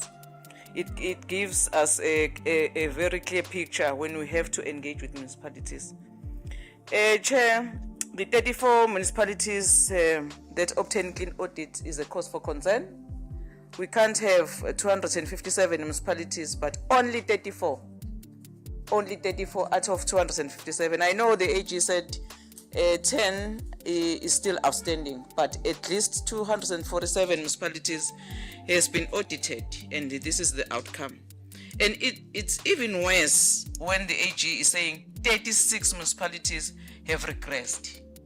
I know from 2020 to 2021, we had 41, but unfortunately we are not going forward, we are going backwards. Chair, the AG also touched on the issue of the Public Audit Amendment Act, because always we receive such reports, very nice, we are equipped, we are empowered, but at the end of the day, the AG want to know what are the consequences, what will happen, because you said those 34, 30 of them, they are repeaters, so 4 of them, they are new. So what happened to the rest, AG? I know that the accounting officers, according to your powers, they are also expected to adhere to your recommendations. As a result, I want to ask a specific question. How many accounting officers has been taken to action? Because they are not accounting for these public funds. And we are saying correctly on the page 20 of this consolidated report, we have even said a clean audit is not always an indicator of a good service delivery. So it can be that you always point to municipalities to say, there is this that you need to attend as an accounting officer, and nothing there is promising. Because remember, as we are saying that this does not always indicate a good service. We are talking about the poorest of the poor there on the what level, where they are waiting for service delivery from the municipalities. And we've been engaging with the department on these issues because it's a huge concern. People, they vote every 5 years, but they don't get service delivery. And the public money, which is their money, by the way, when you go and pay for tax, you are expecting a good service delivery back. But people who are supposed to guard that money, they are not doing that. And there are no consequences. Maybe SG must tell us specifically, Uguti, no, after I have empowered through the amendment of Public Audit Act, this is what I have done as an Auditor-General. There is one. During floods, AGU conducted real-time audit. I think we've engaged on other platforms. Please, can you also share with us, with this committee, did you win? What was your achievement on that one? Because I think receiving such a presentation or this information, sometimes we feel that as a committee is quite late. And if AG have told us in time, I would know, look, you need to tap in here and there, maybe the committee will do something and ask the department. Going to page 8 of the consolidated report, you are saying that under the what should be done about the situation, which is the current situation, which is not good. You are saying that capable institution with intergovernmental support in all spheres of government through coordinated and collaborative efforts in partnership with municipal leadership will promote strong governance. Is it happening, AG? Are you coordinating this, or is anyone from intergovernmental support coordinating this? Because it's something when we receive your report, the department will come and present, and also treasurer will come and tell us in terms of section 154, we are giving the support on a particular municipality. A case in point is Durban, is eThekwini. We are receiving different reports. We receive a report from the department, and we know there's a support from the president and also from the previous administration in KZN, but we don't know what is the really problem. That takes me to the second question. I think some of the colleagues raise it to say that in your report, you are only talking about one metro that have received keen audit. And you are saying that intermediate cities, and you mentioned that Buffalo City and Tshwane. According to my understanding, Buffalo City and Tshwane is part and parcel of 8 metros. And we need to get to these municipalities, metros especially, because there's a lot of money that needs to be accounted for in the metro municipalities. AG, if you can tell us, which are those, what is the really picture in those metros? And then, Chair, because I'm mindful of the time, the last question that I want to ask from the AG, do you physically verify this project? I know you mentioned of one in Kimberley. That is not a good picture when you are painting here in Msunduzi. And you also in your presentation mentioned that you only visited 75 projects. So are you having a capacity as well as AG? I think you remember one matter that we dealt with in Metsimahul, whereby millions were spent, but only when you do the verification physical, there was no spot field, but money has gone.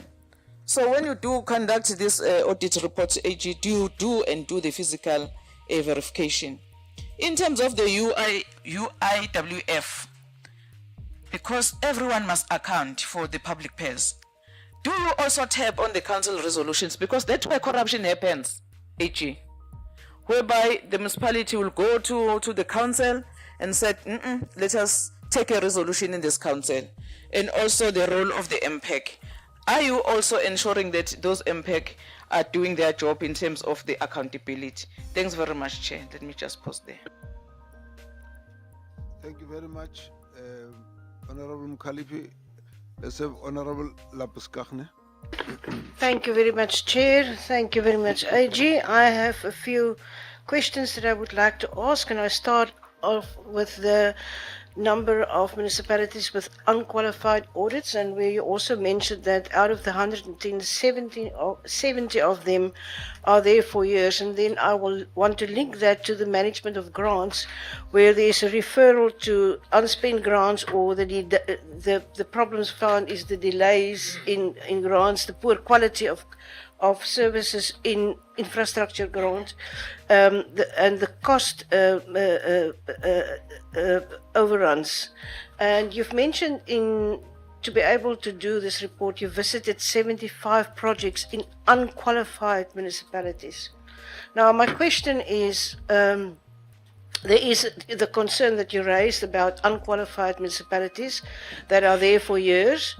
The first question on this is, in these 75 projects that you visited, has there been any severe weather conditions or disasters had impact on that? And if so, do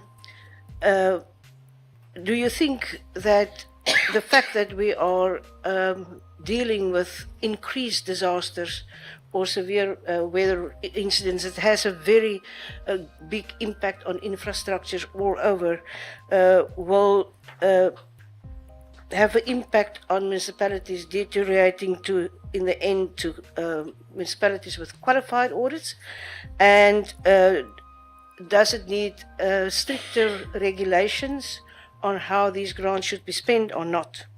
Then I want to move to material irregularities, and specifically where you mentioned in the outcome that there were findings that there was harm done to public institutions and harm to the general public with water pollution and site management and all these things.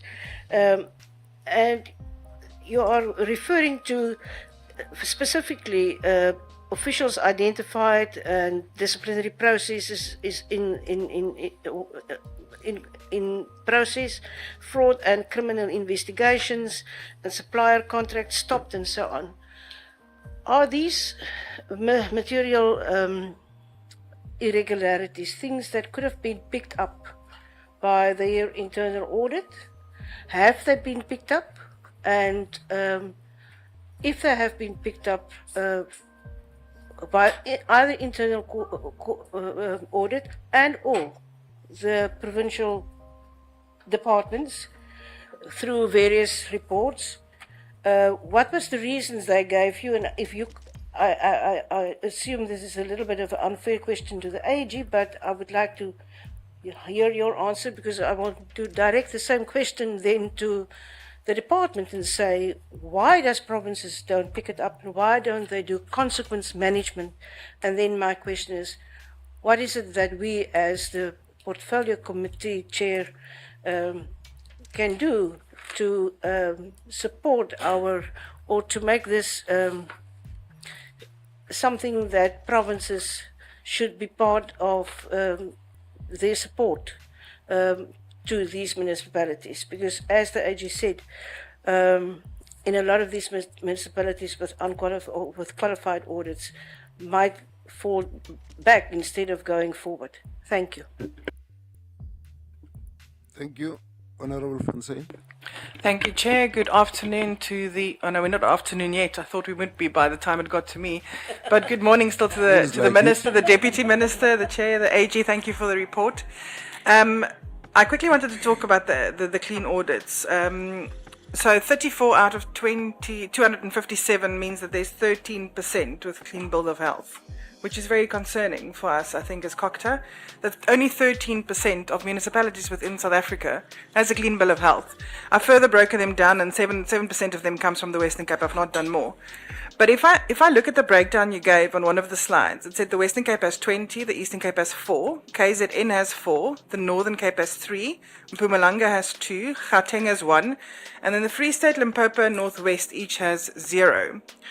So as this committee, we've been discussing the distressed municipalities, the dysfunctional municipalities, etc. And I wanted to find out, maybe from the AG, maybe from the department, I don't know who's going to draw the comparison, is that in those provinces where there was no clean audits, the Free State, the Limpopo, the Northwest, if there's a comparison to be made with how dysfunctional and distressed those municipalities actually are. Something the Honourable Kalipi said actually caught my attention, and I had to go look, because the interactive interface you have on the Auditor-General reports per provinces is actually quite nice. I've been able to just take some information. She spoke about Buffalo City and Tshwane.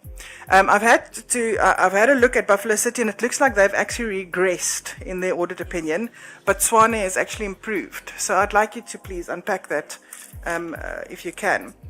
Then we know the state of local government. It was now just we've seen it, and you know, talking about the material irregularities, about the targets that need to be met, all these things, and what it does to the people on the ground. You know, if it's a gogo drinking from the same water stream because there's no piped water that animals drink from, or the hairdresser that has to close down her shop because a transformer is blown over a week ago and the municipality has not been able to actually fix that transformer. This is the state of local government, and it all comes down to poor planning, poor controls, and that is something I think this committee has grappled with for 25 years. Then I wanted to quickly talk about the unfunded budgets.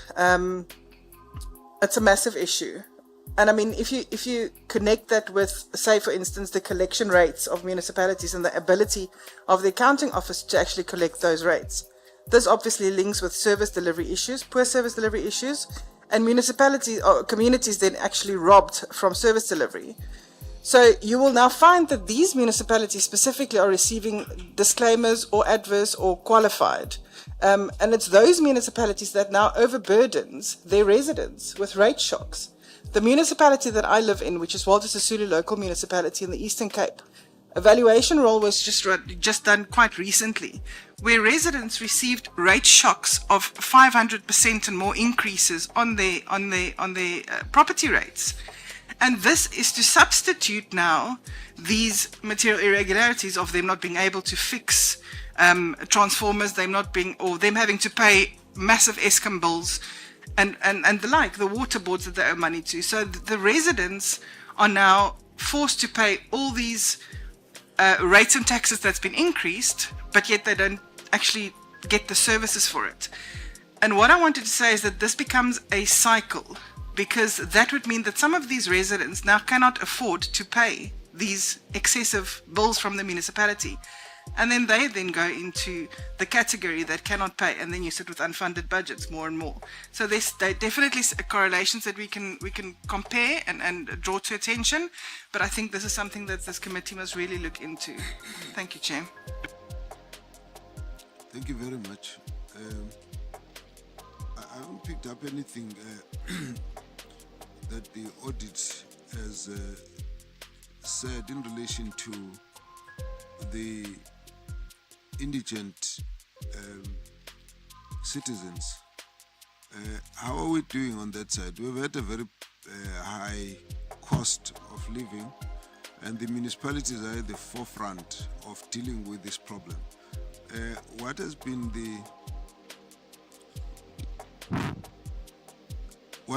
the AG's finding in this regard? Are we getting protection for our poor citizens? Are we able to see which way the municipalities are managing that side? I think it would be good for the Auditor-General team to respond, but obviously our biggest issue is about how the department, provincial and national, are actually dealing with these issues. Issue of unfunded budgets that's been raised, issue of ultimately the poor service delivery that results from that. All these issues are the issues that we want to be dealing with when we visit these particular municipalities. I think we have made a very important point that disclaimers are equal to very ineffective service delivery, and we also are very keen. It looks like to us there are municipalities where there are interventions where we are not surprised when we see the audit outcomes, but there are other municipalities that are not classified as dysfunctional, but where we see the audit results are not really very encouraging. So I think it would be good to get a sense on the definition of dysfunctionality in relation to those that don't appear here, but the results are also showing a problem. We discussed the issue of the impact of coalition government to service delivery. But I think we are quite conscious of the fact that it is not only just coalition governments. Instability, political instability has resulted from inter-party, intra-party kind of conflicts. And again, there we need to be upfront to say that where those exist, it actually has an impact on the services. Our responsibility as we sit here is about how do we protect communities, how to make sure that we don't have sewage running down the streets, you don't have dump sites that are unprotected and people are getting infected from those, you don't have rodents moving around causing diseases because of bad maintenance. And you also want to make sure that when as the committee we look at the governance of the municipality, there's no wastage, so that people, whatever little amount of resources that are available, we are able to deliver the best possible services, as it were. So we have taken that posture from here that we want to strengthen the oversight and accountability over those particular municipalities where there's already red flags that are showing. There are names here that are too familiar for bad reasons. Maluti Apofu, Titsobosha, you're getting a lot of those, but in Fuleni we have had issues, and of course we've got a whole lot of other metros, Tshwane, Guruleni, eThekwini, and so on. So all of these require us to work very closely, and so we just want you to maybe respond to the issues that the members have raised, but we need to get back to the minister to get a sense as to how are they going to deal with this, because ultimately the regression is visible, and of course on the other side we got a report that there's an improvement in the functionality of the municipalities. We don't see that quite here, so we need to get that picture properly balanced. So let's allow Auditor-General to respond, and then we'll hand over to the Minister thereafter. Thank you. No, thank you very much, Honourable Chair, and I'd like to greet the Minister and the Deputy Minister, and thank you to the Honourable members for the different questions posed to me. I'll focus on the questions posed. A number of the inputs were comments, which I find difficult to disagree with, so I'll focus on just responses to the specific questions. So, Honourable Souls, you ask about the impact of our MIs and whether or not there's been evidence of fraud and criminal investigations that are underway. I'll give you a couple of examples. So back in 2019, there was a contractor that was appointed by Machabeng municipality to deal with a project on stormwater drainage systems, and they didn't deliver on this particular part of their project, and they were overpaid by just over 7 million rand. We picked this up as part of our audit, and we used our powers, which were still quite new at the time, to then raise the material irregularity, raising with the accounting officer who was in office at the time, the point that they needed to investigate and then stem the loss. We gave them the opportunity to deal with the matter. When we came back for a follow-up, because the law now requires we must follow up, we can't wait another year. We have to keep following up. So after an appropriate period, we followed up. We realized they were not acting on the matter. We then referred that particular matter to the Hawks for investigation. That referral was done in 2021.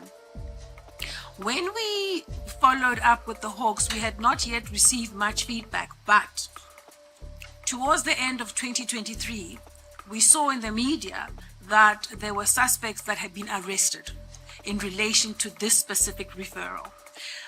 Whether or not the 7 million rand will come back, we don't know at this time, but there are people who have been arrested and are facing criminal charges. And there are specific examples even in our general report. In Mogalakwena, Moshate Dam was an issue where there was a contractor who'd been overpaid.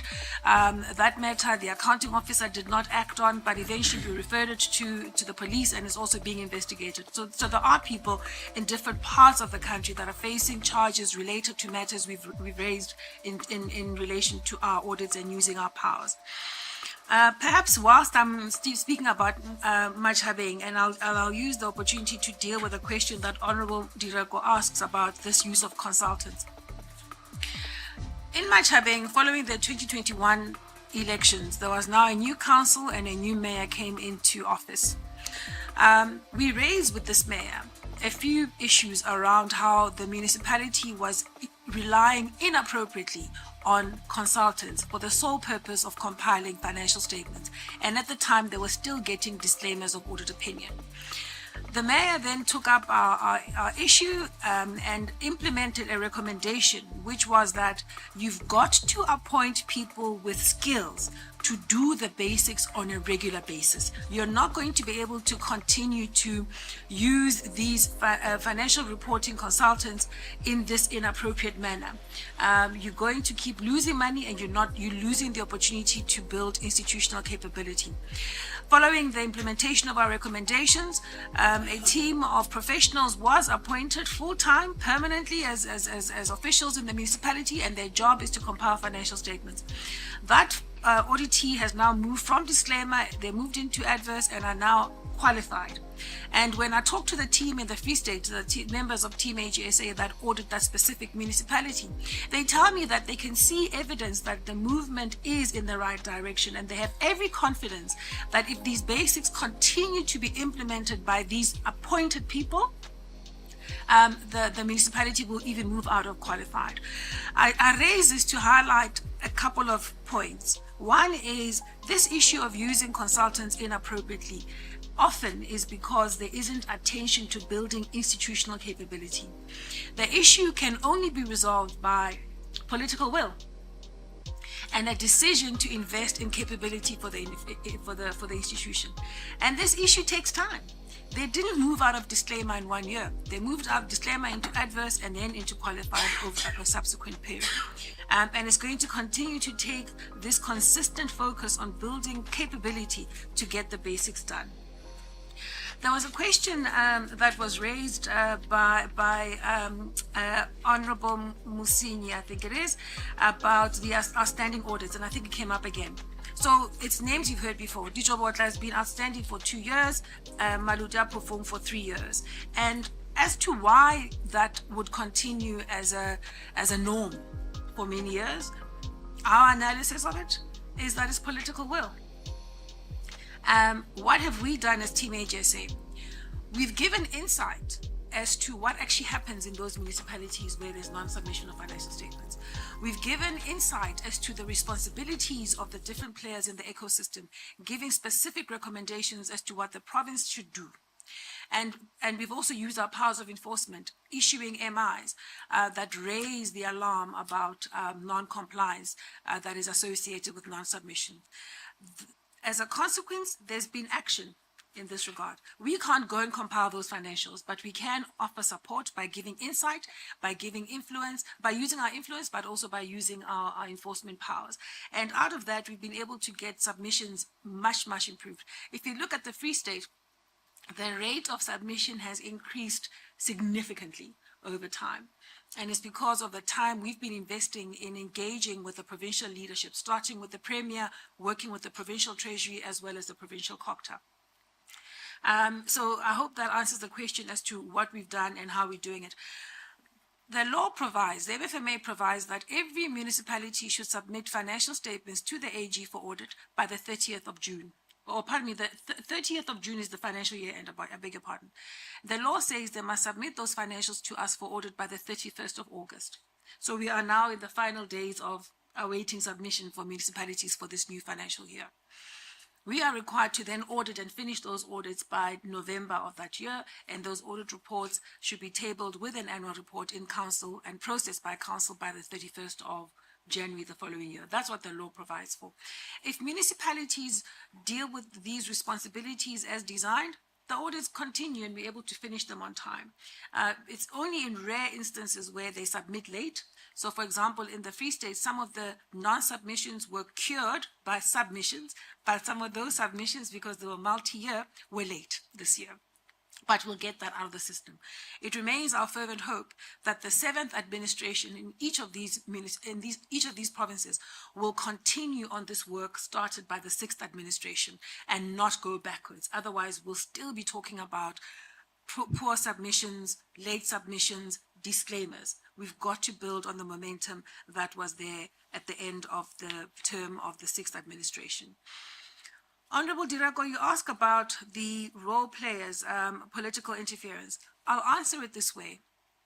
The MFMA places specific duties and responsibilities on the accounting officer, the MM, and the Public Audit Act requires that we audit that which has been done by the MM, and our report in many ways engages with the role of the accounting officer. We don't audit what happens in the realm of the political playfield, let's call it that. That's not to say that we don't see the impact of political instability on the administration, which is why we can raise the matter quite sharply. We similarly raise a matter about the need to capacitate those political representatives that end up on municipal councils.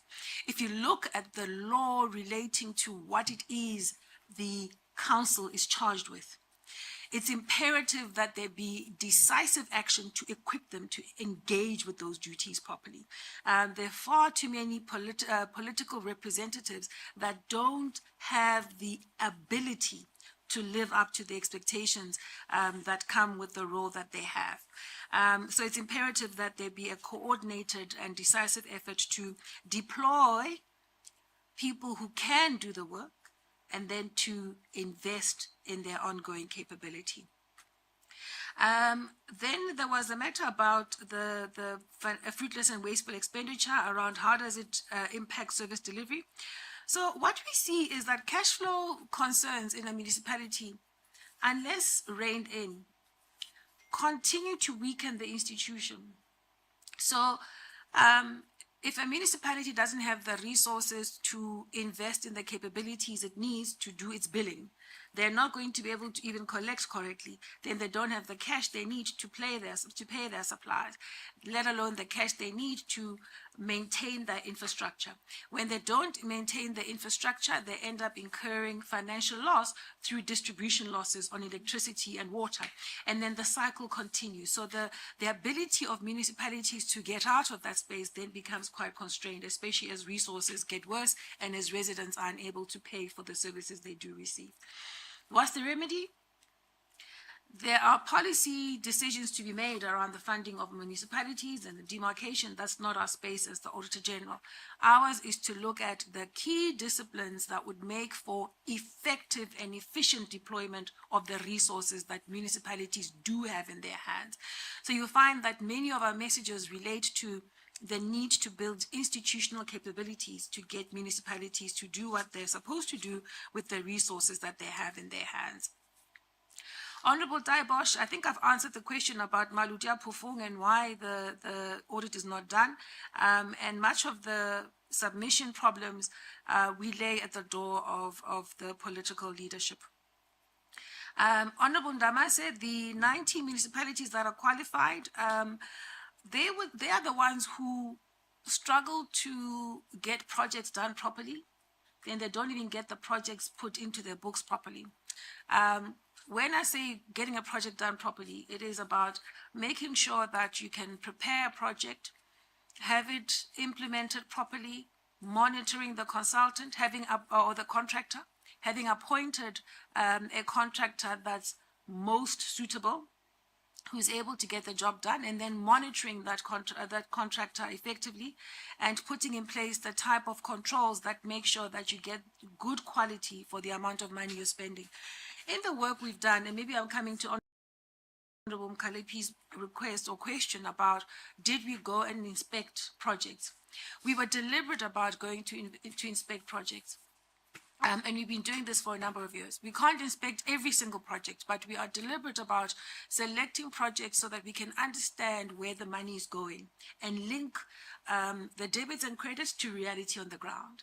And so in our report from page 46, you'll see an account of some of the stories we can tell you around the projects we've seen. We have some good stories, such as in Nkangala District Municipality, where there was a project in place, an infrastructure project, and that project was not going well, but then the municipality used its contract to hold the contractor accountable and use the retention amounts available to them to make sure the contractor delivered the quality that was required. And that's the type of thing you want. What we're seeing is that these good practices are all too rare. But I'm hoping that this report will give you a sense of the expansive work we've done as the team at Team AGSA. We've included in our teams people who have different expertise than accountants and auditors. We have on our teams engineers and quantity surveyors and environmental experts and the like, so that when we go visit a stormwater drainage project, we can actually give you a credible answer about what's happening there. I think it would be very difficult for me to tell you about whether a reservoir project has gone well or not, bean counter that I am. The metros and the use of consultants, I think Honorable Ndamase, you were asking about what's happened with Limpopo and the use of consultants. We found that in Limpopo, the reliance on the use of consultants has been high for many years, and you'll see the number has always been high. And we've cautioned about this within the province, about the too high reliance on consultants to get financial statements right. And so when we raised this with the provincial leadership in the past year, in fact, the Premier, the then Premier, committed to work on this to get the number reduced. Unfortunately, it has not yet come to pass, but it is a matter that the provincial executive is seized with. The 87 instances where the work of consultants was not adequately reviewed. What's the answer? If a CFO doesn't have the skills to competently review what's been done, it's not going to happen. If they don't have the discipline to engage themselves in this work, instead of saying, well, it's outsourced, the consultant must deal with the auditors, and I'm out of it, and basically ignoring their own duties, then you're going to have problems. Maybe the third thing, it's about culture. If a CFO knows that they will be held accountable for poor performance, they'll actually do their work. So if they're skilled and there's a culture that requires of them to perform and they're held accountable, then you'll push back on this 87 to a much smaller number. So that's the real issue. And where consultants don't deliver, we highlight that 4 number to demonstrate that part of the reason we're not getting full value out of the use of consultants is, yes, a small component around consultants that don't deliver, but much of it is about the fact that the people appointed as the stewards and officials responsible for running government are not doing their job. The certificate of debt, have we issued one? No, not yet. We were considering one. We've not come right to issue it yet, but we are looking at different modalities. We're finding that when we issue an MI and we keep following up, there is responsiveness. So the part where we say, if you look at the status, 103 of the MIs have been resolved. 117 are in the process of being resolved. And we've looked at the proposed action by accounting officers, and we believe that it is adequate and appropriate to deal with the issue. And if that's the case, we give them the opportunity to deal with the issue. We'll only take a view about issuing recommendations, referring matters ourselves, or taking remedial action if we believe that they're not dealing with the issue properly. That 29, where we say appropriate action not taken, it just means that at the time that we did this analysis, we had received insight that the accounting officer was not taking the appropriate action. And then we were still in the process of assessing what next step we're going to take, whether it's a referral or recommendation or both. So it's an ongoing process. We don't stop following up on these MIs. It's a regular process. No longer do we audit and go away. We now audit, and if there's an MI, we keep following up. So that's why you'll have a number like that. So the question about what do we mean by professionalizing local government? Simply put, it's implementing the professionalization framework that was approved by Cabinet in the last administration. In it are components that deal with appointing people that have the skills and competence to do what's required, about having a code of ethics or a code of conduct that applies to officials and public servants. There's reference to stability and tenure. There's reference to consequence management. There's reference to belonging to professional bodies. There's reference to ongoing professional development. If those things are implemented, we believe that we'll start to see a change in local government. Then I think the Honorable Reddy, I think I'm grateful for your comments. Honorable Mkalipi, the clean audits, the only way we're going to close the gap between clean audits and service delivery is if we change the culture. If a professional has the culture of ensuring that their municipality performs on mandate, we're not going to keep struggling with people who have clean audits at the expense of service delivery. And similarly, if accounting officers and their councils are appropriately concerned with ensuring that they are transparent and accountable, we're not going to have problems with submissions of financial statements or the journey towards clean audits.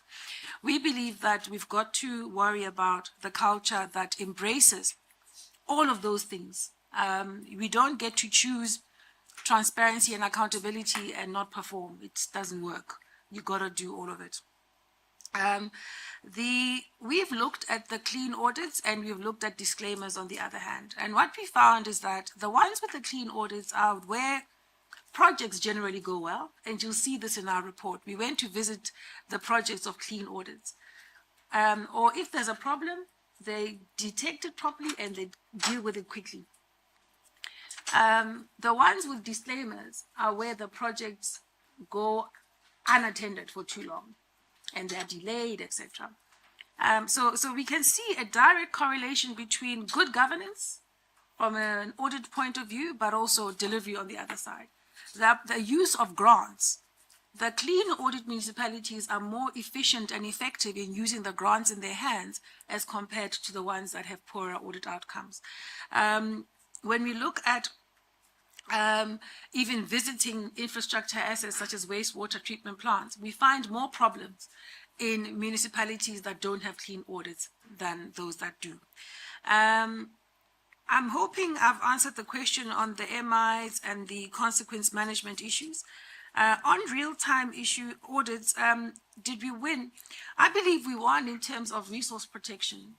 We also won in highlighting the need to build institutional capability, because part of the reason why there was such a delay in implementing projects that would deal with the infrastructure that needed to be fixed, for example, or in resettling people that had lost their homes as a result of these disasters.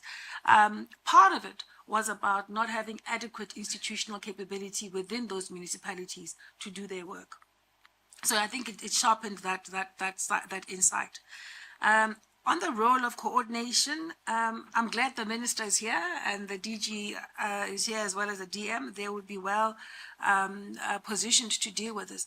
Our own observation and our own experience over many years is that when there is ownership and coordination at the level of the Premier, COCTA, and Provincial Treasury, that's when you win. People often ask, why do the Western Cape seem to have more clean audits on a repeated basis? Why are there is there better performance across those municipalities? Part of it is the coordination there. The good thing is we're seeing more and more of this coordination across other parts of the country. And I think I did raise it when I talked about the submissions in different provinces, the dealing with disclaimers. So you just need that coordination.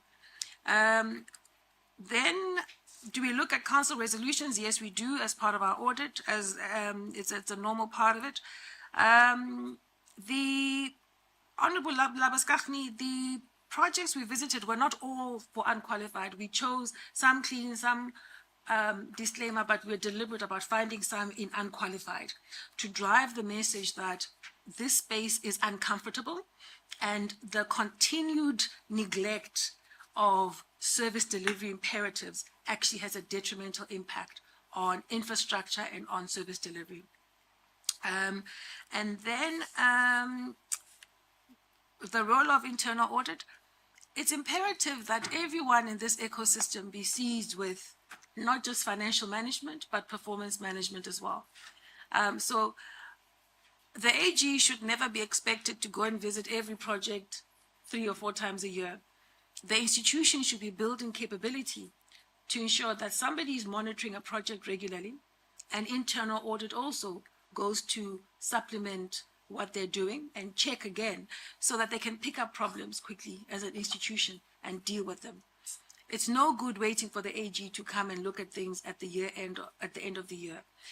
So our appeal is that everyone in this ecosystem ought to be seized with looking beyond the debits and credits.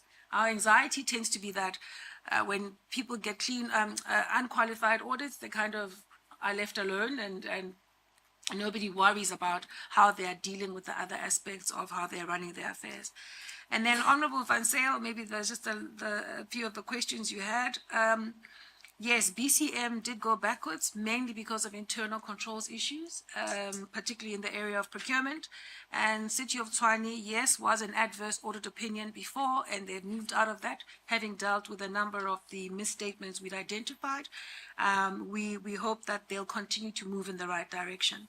And so I think I'm coming to the very last question you posed, Honorable Chair, on indigents. We do look at this area as part of looking at grants. We're finding that there is ineffective use of the resources that are deployed by central government towards helping municipalities provide services to those that are indigent. And we say inefficient or ineffective use of those grants because we see that sometimes the indigent registers are not updated and maintained properly. You end up with people who should not be there on the list and people who should be on the list not being there. And that's a basic management discipline that should be in place. And sometimes we find that that money is not then deployed towards supporting those indigent families with access to free water or a particular volume thereof, or even access to electricity. And the classification of dysfunctional municipalities, I'm sure the Minister and DM and DG will be well versed to respond to that. But I do take your comment that we ought to be working together to make sure that we're not missing each other on what we see and what they see. And I want to give every assurance that we are dedicated to deepening that collaboration. Thank you, Chair. Thank you very much. AG, because we are aware you have some other engagement coming from this meeting, we would want to try and round this matter up and then allow the members to deal with the one outstanding issue before we have to prepare for our session. But because the Minister is here, I'm going to be requesting Minister to make comments. But just to say, Minister, we will not assume that Minister would have had sight of all this report. I would imagine that you would have, but we're not so much focusing on getting all the questions to the ministry, to the department. But there are a number of areas that we would like the Minister to address for us, not necessarily all now, probably just to prepare for us so that we can have a kind of comprehensive understanding of how you're responding to the issues. Particularly maybe link it up to the presentations that we have asked for dysfunctional municipalities. Now, there are following about 9 areas that out of this report would be, for the committee, would be very important to see how is the department addressing these issues. The first of those is what is the plan to address the deteriorating audit reports. Now, you have seen the whole classification. Now we want to sit here and say, at least we understand how you're going to be addressing them. And when we say how you're addressing them, we're looking at the minister, we're looking at the executive at the top as well as the provincial and local level. The second aspect refers to what actions are we taking to deal with the repeat disclaimers, those repeat offenders. We're not talking in generalities now, but there are municipalities now that have a reputation that they actually are repeat offenders. Now we would need to get a plan. What is the plan of the department? The third one is the issue of the inappropriate use of consultants. This issue is not about only the waste of money that goes to the payment for consultants. It's the building of the systems inside the municipality. And I think here we look up to the department to oversee, ensure, and supervise and encourage the municipalities to move away, but to build their own. And so we'd like to see that plan from the minister. Then we'd like to also see specific actions on some of this. What actions is the minister taking on the areas of political interference? Now, that's right across. Whether it's, inappropriate interventions by the political leaders, whether it's a conflict between members of a party who are in the leadership, whether it is the conflict of the multi-party coalition arrangement that is causing impasse in the management of the municipality. What is the department doing about that? It's going to be something that some department must be able to take action on that. Then of course the other one, which for us is big, what is the action? And this again is targeted because they've been lifted up by the AG. What is the action that's being taken to those municipalities that have misdirected conditional grants? You got grants, but they go and use them for something that they're not meant for. We'd like to see that, what is the action at that level. Then, of course, the next area relates to the financial management issues, issues of revenue and expenditure, but in particular, the unfunded budgets. How do we stop that? There should be a deadline that says from now on going forward, there can't be anyone who's got an unfunded budget, full stop, and then the minister shows us what is his plan to deal with that. Then, of course, the other one is what actions, what consequences, and how do we deal with the correction of unauthorized expenditure. That, again, is something that's been lifted up here, a huge amount that needs to be focused on. Then the last two will then relate to plans to deal with consequence management on actions that have been identified in the Auditor-General's report. We wouldn't like it to go to waste. Now, certain things have been identified by the Auditor-General, and so we'd like to know what is the action that's been taken so that next year we don't have to ask that question again. We need to be, as part of the response, we'll be knowing that this is what the AG has done. Now, the AG has been given extra powers, but part of the powers, we can see that the AG is actually more a support structure rather than the one that should actually be on the sharp edge of action in relation to consequence management, except it becomes extreme. The last one is criminal investigations that would have actually arisen as a result of the revelations from the Auditor-General's office. I think, Minister, you obviously are going to give us a lot more of the insight into this matter, being the head of the portfolio. But I think for us, if you are not ready to deal with that now, that will not be our issue because we're just raising the issues. But we would say the minister could prepare to come back and then give us a bit more insight on these issues. As I said, preferably at the time when we have to deal with the details of the dysfunctional municipalities, because it's all linked at this point. So it would help us as well to see that there is now a correlation between what you see as dysfunctionality and what the audit outcomes that are deteriorating. I think then from that point of view, it helps the committee to be able to conduct oversight responsibility. May I then hand over to the minister to make your comments. Thank you.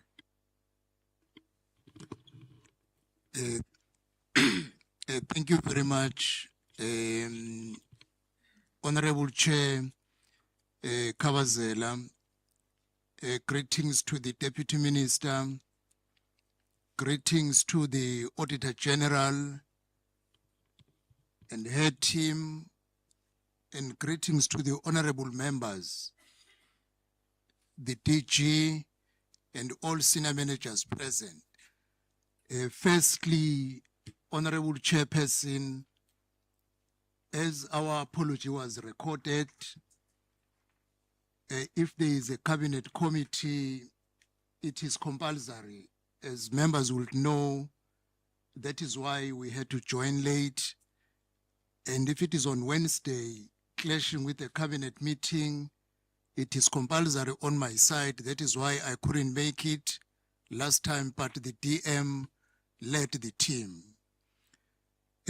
Firstly, Chairperson and honorable members, we will come back with more details on the 9 items the Chairperson raised. But I do want to make the few comments. The Auditor-General made a call to action, and she was very specific that if 3 things can be done, I do not want to repeat them because they are clearly written down. The Government of National Unity has prioritized the local government as a focus point. A chairperson last week at a cabinet level, we agreed to form an interministerial committee which compose of certain key ministries. COGTA is leading, human settlement, water and sanitation, energy and electricity, treasury, and transport. Those are key ministries forming this committee. And in 21 days, we will present a turnaround plan in dealing with dysfunctional municipalities. And we will share this report with the committee chair once it is ready. The turnaround plan will be having short-term goals for a period of 3 months, because the truth, we only have 26 months now before the next elections in 2026. So we will have 3 months target, 6 months target, and 12 months target. When we classify the municipalities and things that we want to see a change, we will use these 3 categorization. The plan, chairperson and honorable members, will classify municipalities into functional municipalities, but we will want to zoom in to dysfunctional municipalities. And we have taken a further step of categorizing the 10 West municipalities in South Africa. We know them now. And we know these 10 West performing municipalities come from Free State, Eastern Cape, and Northern Cape. We will be very focused on these municipalities in these provinces. That is where the point of coordination and cooperation will have to come at play at a provincial government level in the 3 provinces, at a local government level, and at a national level. But what we will further do, Chair, in this period of 21 days, we will want to get details of who is there. What are the qualifications of the MM? just to understand. Because if you made a wrong deployment, you will hardly get the correct product. We may not do anything for now, but we will need to know who is the MM in the 10 worst performing municipalities as a top priority. What are the qualifications? Who is the CFO? What are the qualifications? Because you might find a person, a CFO, not meeting the minimum requirement of that position, but the council appointed him or her because they can approve. So we need to know who is the CFO, who is the Director Technical Services in terms of qualification, and lastly, the Director Corporate Services. What is the qualification? Because if corporate is not a suitably qualified person, things will go upside down in any way. And lastly, Chair, who is the mayor? And what are his or her qualifications? Because if you deploy a person who is not competent enough in this age to lead a municipality and come with a turnaround plan, you will never see a change. And these issues, Chair, the Speaker, what is the competence of the Speaker? Just to share one item, Chair. A Speaker can preside over a meeting that takes a wrong decision, and they record the decision as a council decision. But if you say in terms of the law, this is wrong, then you go to the competence of the Speaker. We need to understand that in the 10 worst performing municipalities, who is there? You can come with a turnaround plan. They might not comprehend it because of the level. This, therefore, Chair, will have to talk to political parties deploying these people, because we raise them these issues that if you want to intervene at Maluti Apofong, I was looking at this municipality, Chair, in 2009, they got a disclaimer. So they have a history of disclaimers, 2009. And if you look in terms of the submissions to AG for 3 years, Maluti Apofong is not submitting the full component. Now, there should be a political will from people who deploy these people, Chair. A municipality that is failing to submit what is due first year, second year, third year, there should be a message going to a person who deployed that person. And we will raise it that, you see, there are political issues. If you keep a person who is not competent, I know it is a function of the officials to submit, but a mayor should say, why should I keep you as an MM and CFO if you don't submit the AFS? That question must be raised by a mayor.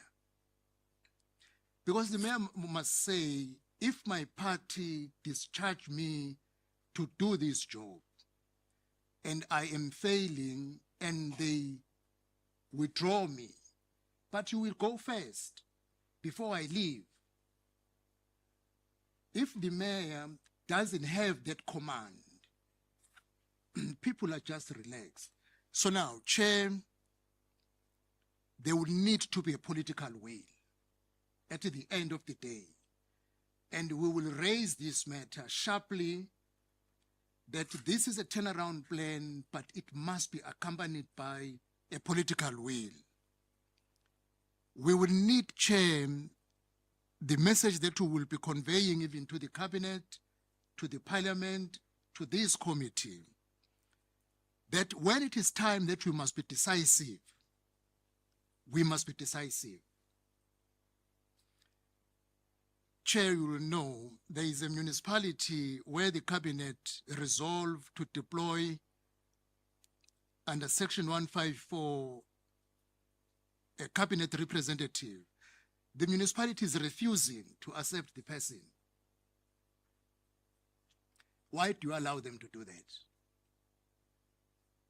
Because it's either you accept the person we deploy to assist you. If you say, I don't want this person, you must escalate to a position of dissolving at the end of the day. Because why do you keep a municipality for 5 years that is not performing? When you want to give support, they say we don't want support. Then why are you not being decisive on that matter? So now we will categorize these municipalities that here you need an extra support, bearing in mind it's only 2 years to go to the next election. But in a period of 3 months, 6 months, 12 months, there should be a tick. And if there isn't a tick, there should be a message sent across that it can't go as normal for the next 2 years, except if you cooperate. Chair, there was a question of the relationship. Indeed, there is the AG explained it very well. There is a relationship between a dysfunctional municipality, a disclaimer, and non-submission. I'm not saying Maluti Apofong, what they did not submit, the forecorner is going to be a disclaimer. But looking at the history of the municipality, it's dysfunctional, doesn't submit, and has a history of disclaimers. So this is all what we will be looking at.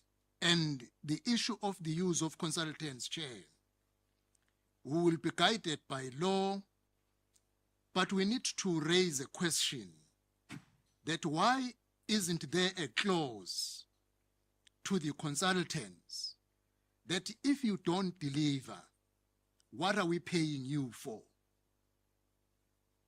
If you give us a disclaimer, why should we pay you? Because what are we paying for?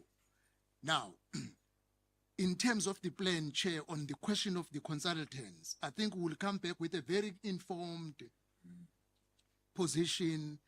But from where I come from, Chair, we at one stage hired a person to collect us money from people who were owing us. And then he wanted to charge us even if he had not collected anything. And I said, what are we paying for? Because you must pay on the basis of what you collected. If you did not collect anything, we don't pay you anything. And we became enemies. I said, no, well, it's fine, you can leave. Because we are paying for a service to you. So now a similar approach. But there is a complexity, Chair, here. Because municipalities will not do what is due for them. And the consultant will be chasing them up and down, wanting documents requested by AG, and they don't get the documents, and eventually they get a disclaimer. So now the issue of consultant will come with a very informed recommendation as to going forward, how do we deal with this matter? Chair, on the issue of the Section 139, 154, we will need to do an audit. There are municipalities that are under administration for more than 10 years. I come from Umkhanyabude. It has been under Section 139 for more than 10 years. Clearly, it is not working. Why? Probably you will need to question, who are these people deployed there? and what competencies they have. I'm saying this one, Chair, because I know the history of Umkanyagute and people who were deployed there. As a councillor, I had issues that in all municipalities these people have been, they have never turned the municipality around and leave having achieved what they were deployed for. They are only removed because there are issues, they are placed in another municipality. We need to have a different approach now as to why other municipalities stay for too long under Section 139. Where is the problem? We will give a response even on that one. And of course, the alignment, Chair, I must indicate, like eThekwini issue, we were there in eThekwini a week ago, because there is one Section 39, there is 154, there is Presidential eThekwini Working Group, and we agreed that all these sections must work together. Because if there is a duplication facing different directions, we will never achieve what we want to achieve. And lastly, Chair, as the Auditor-General indicated on the question of cooperation, we were thoroughly appraised by the AG as the leadership of COGTA, and we want to assure the AG, even in this platform, that we will tap in to her team in terms of further contributions in turning around the situation in our municipalities. We are determined to come with a new approach, but what will determine everything is the political will to take a decisive action when a need arises to do so. Thank you very much, Chair. Thank you very much, Minister. That's very reassuring, and we certainly look forward to the opportunity to interrogate the plans you have to address the issues that have been raised by the Auditor General's office. And certainly we have placed our request to the department for a more detailed analysis of the individual municipalities which are dysfunctional, and therefore we'll be looking at them with a combined analysis that comes from the Auditor General, as it were. What we all agree also in this matter is that to turn around municipalities requires political will. Political will from the government at the national level, at the provincial level, and at the municipal level. It also requires political will on the part of the parties that are participating in that municipality. Anything that those parties don't agree to do, don't wish to do, will not happen.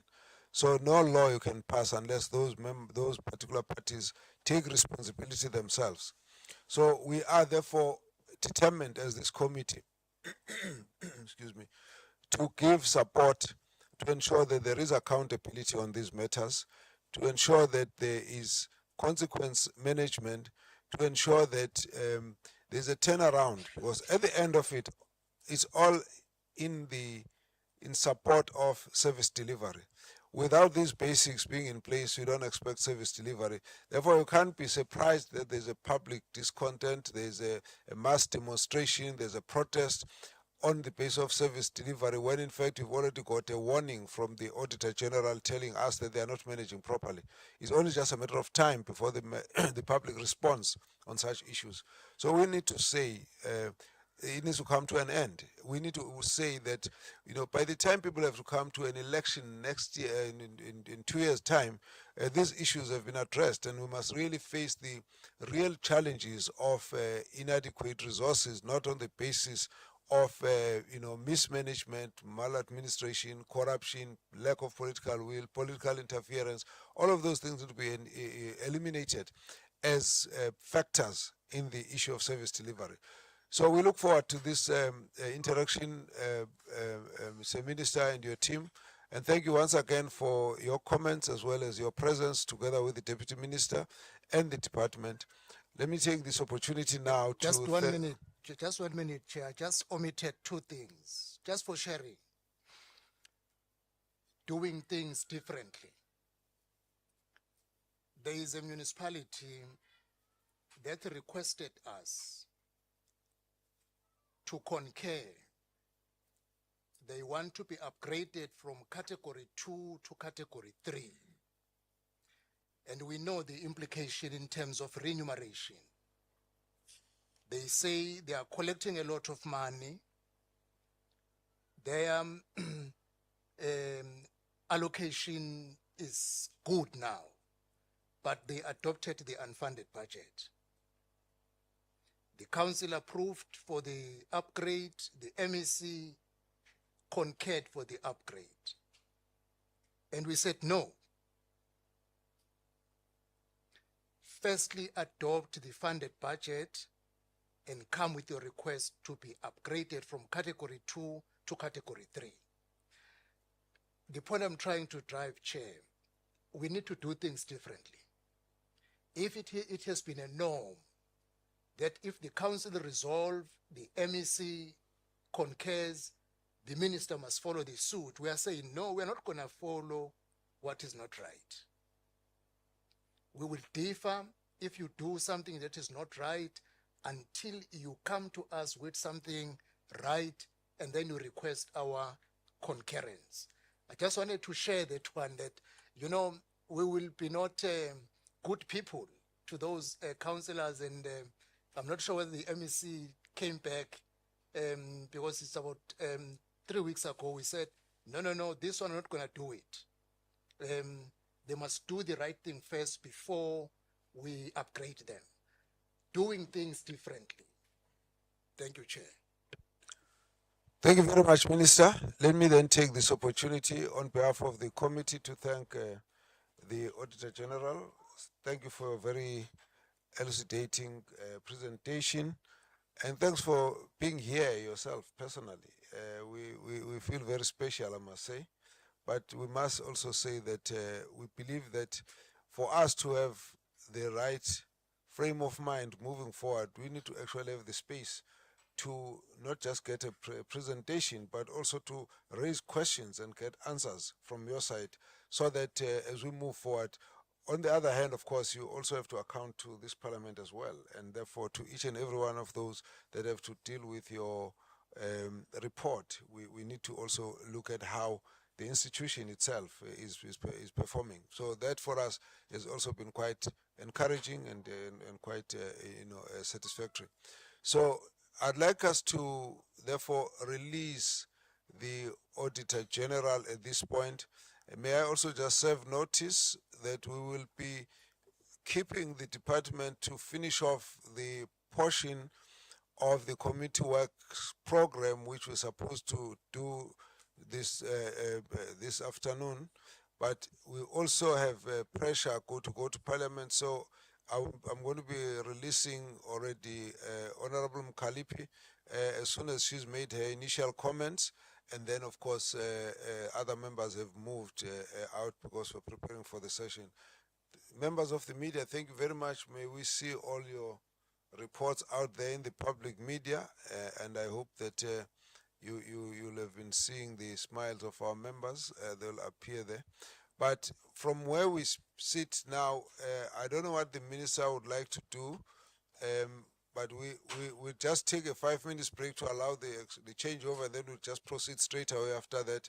The documents have been submitted, so I'm going to ask the members to comment, respond to the documents that have been submitted.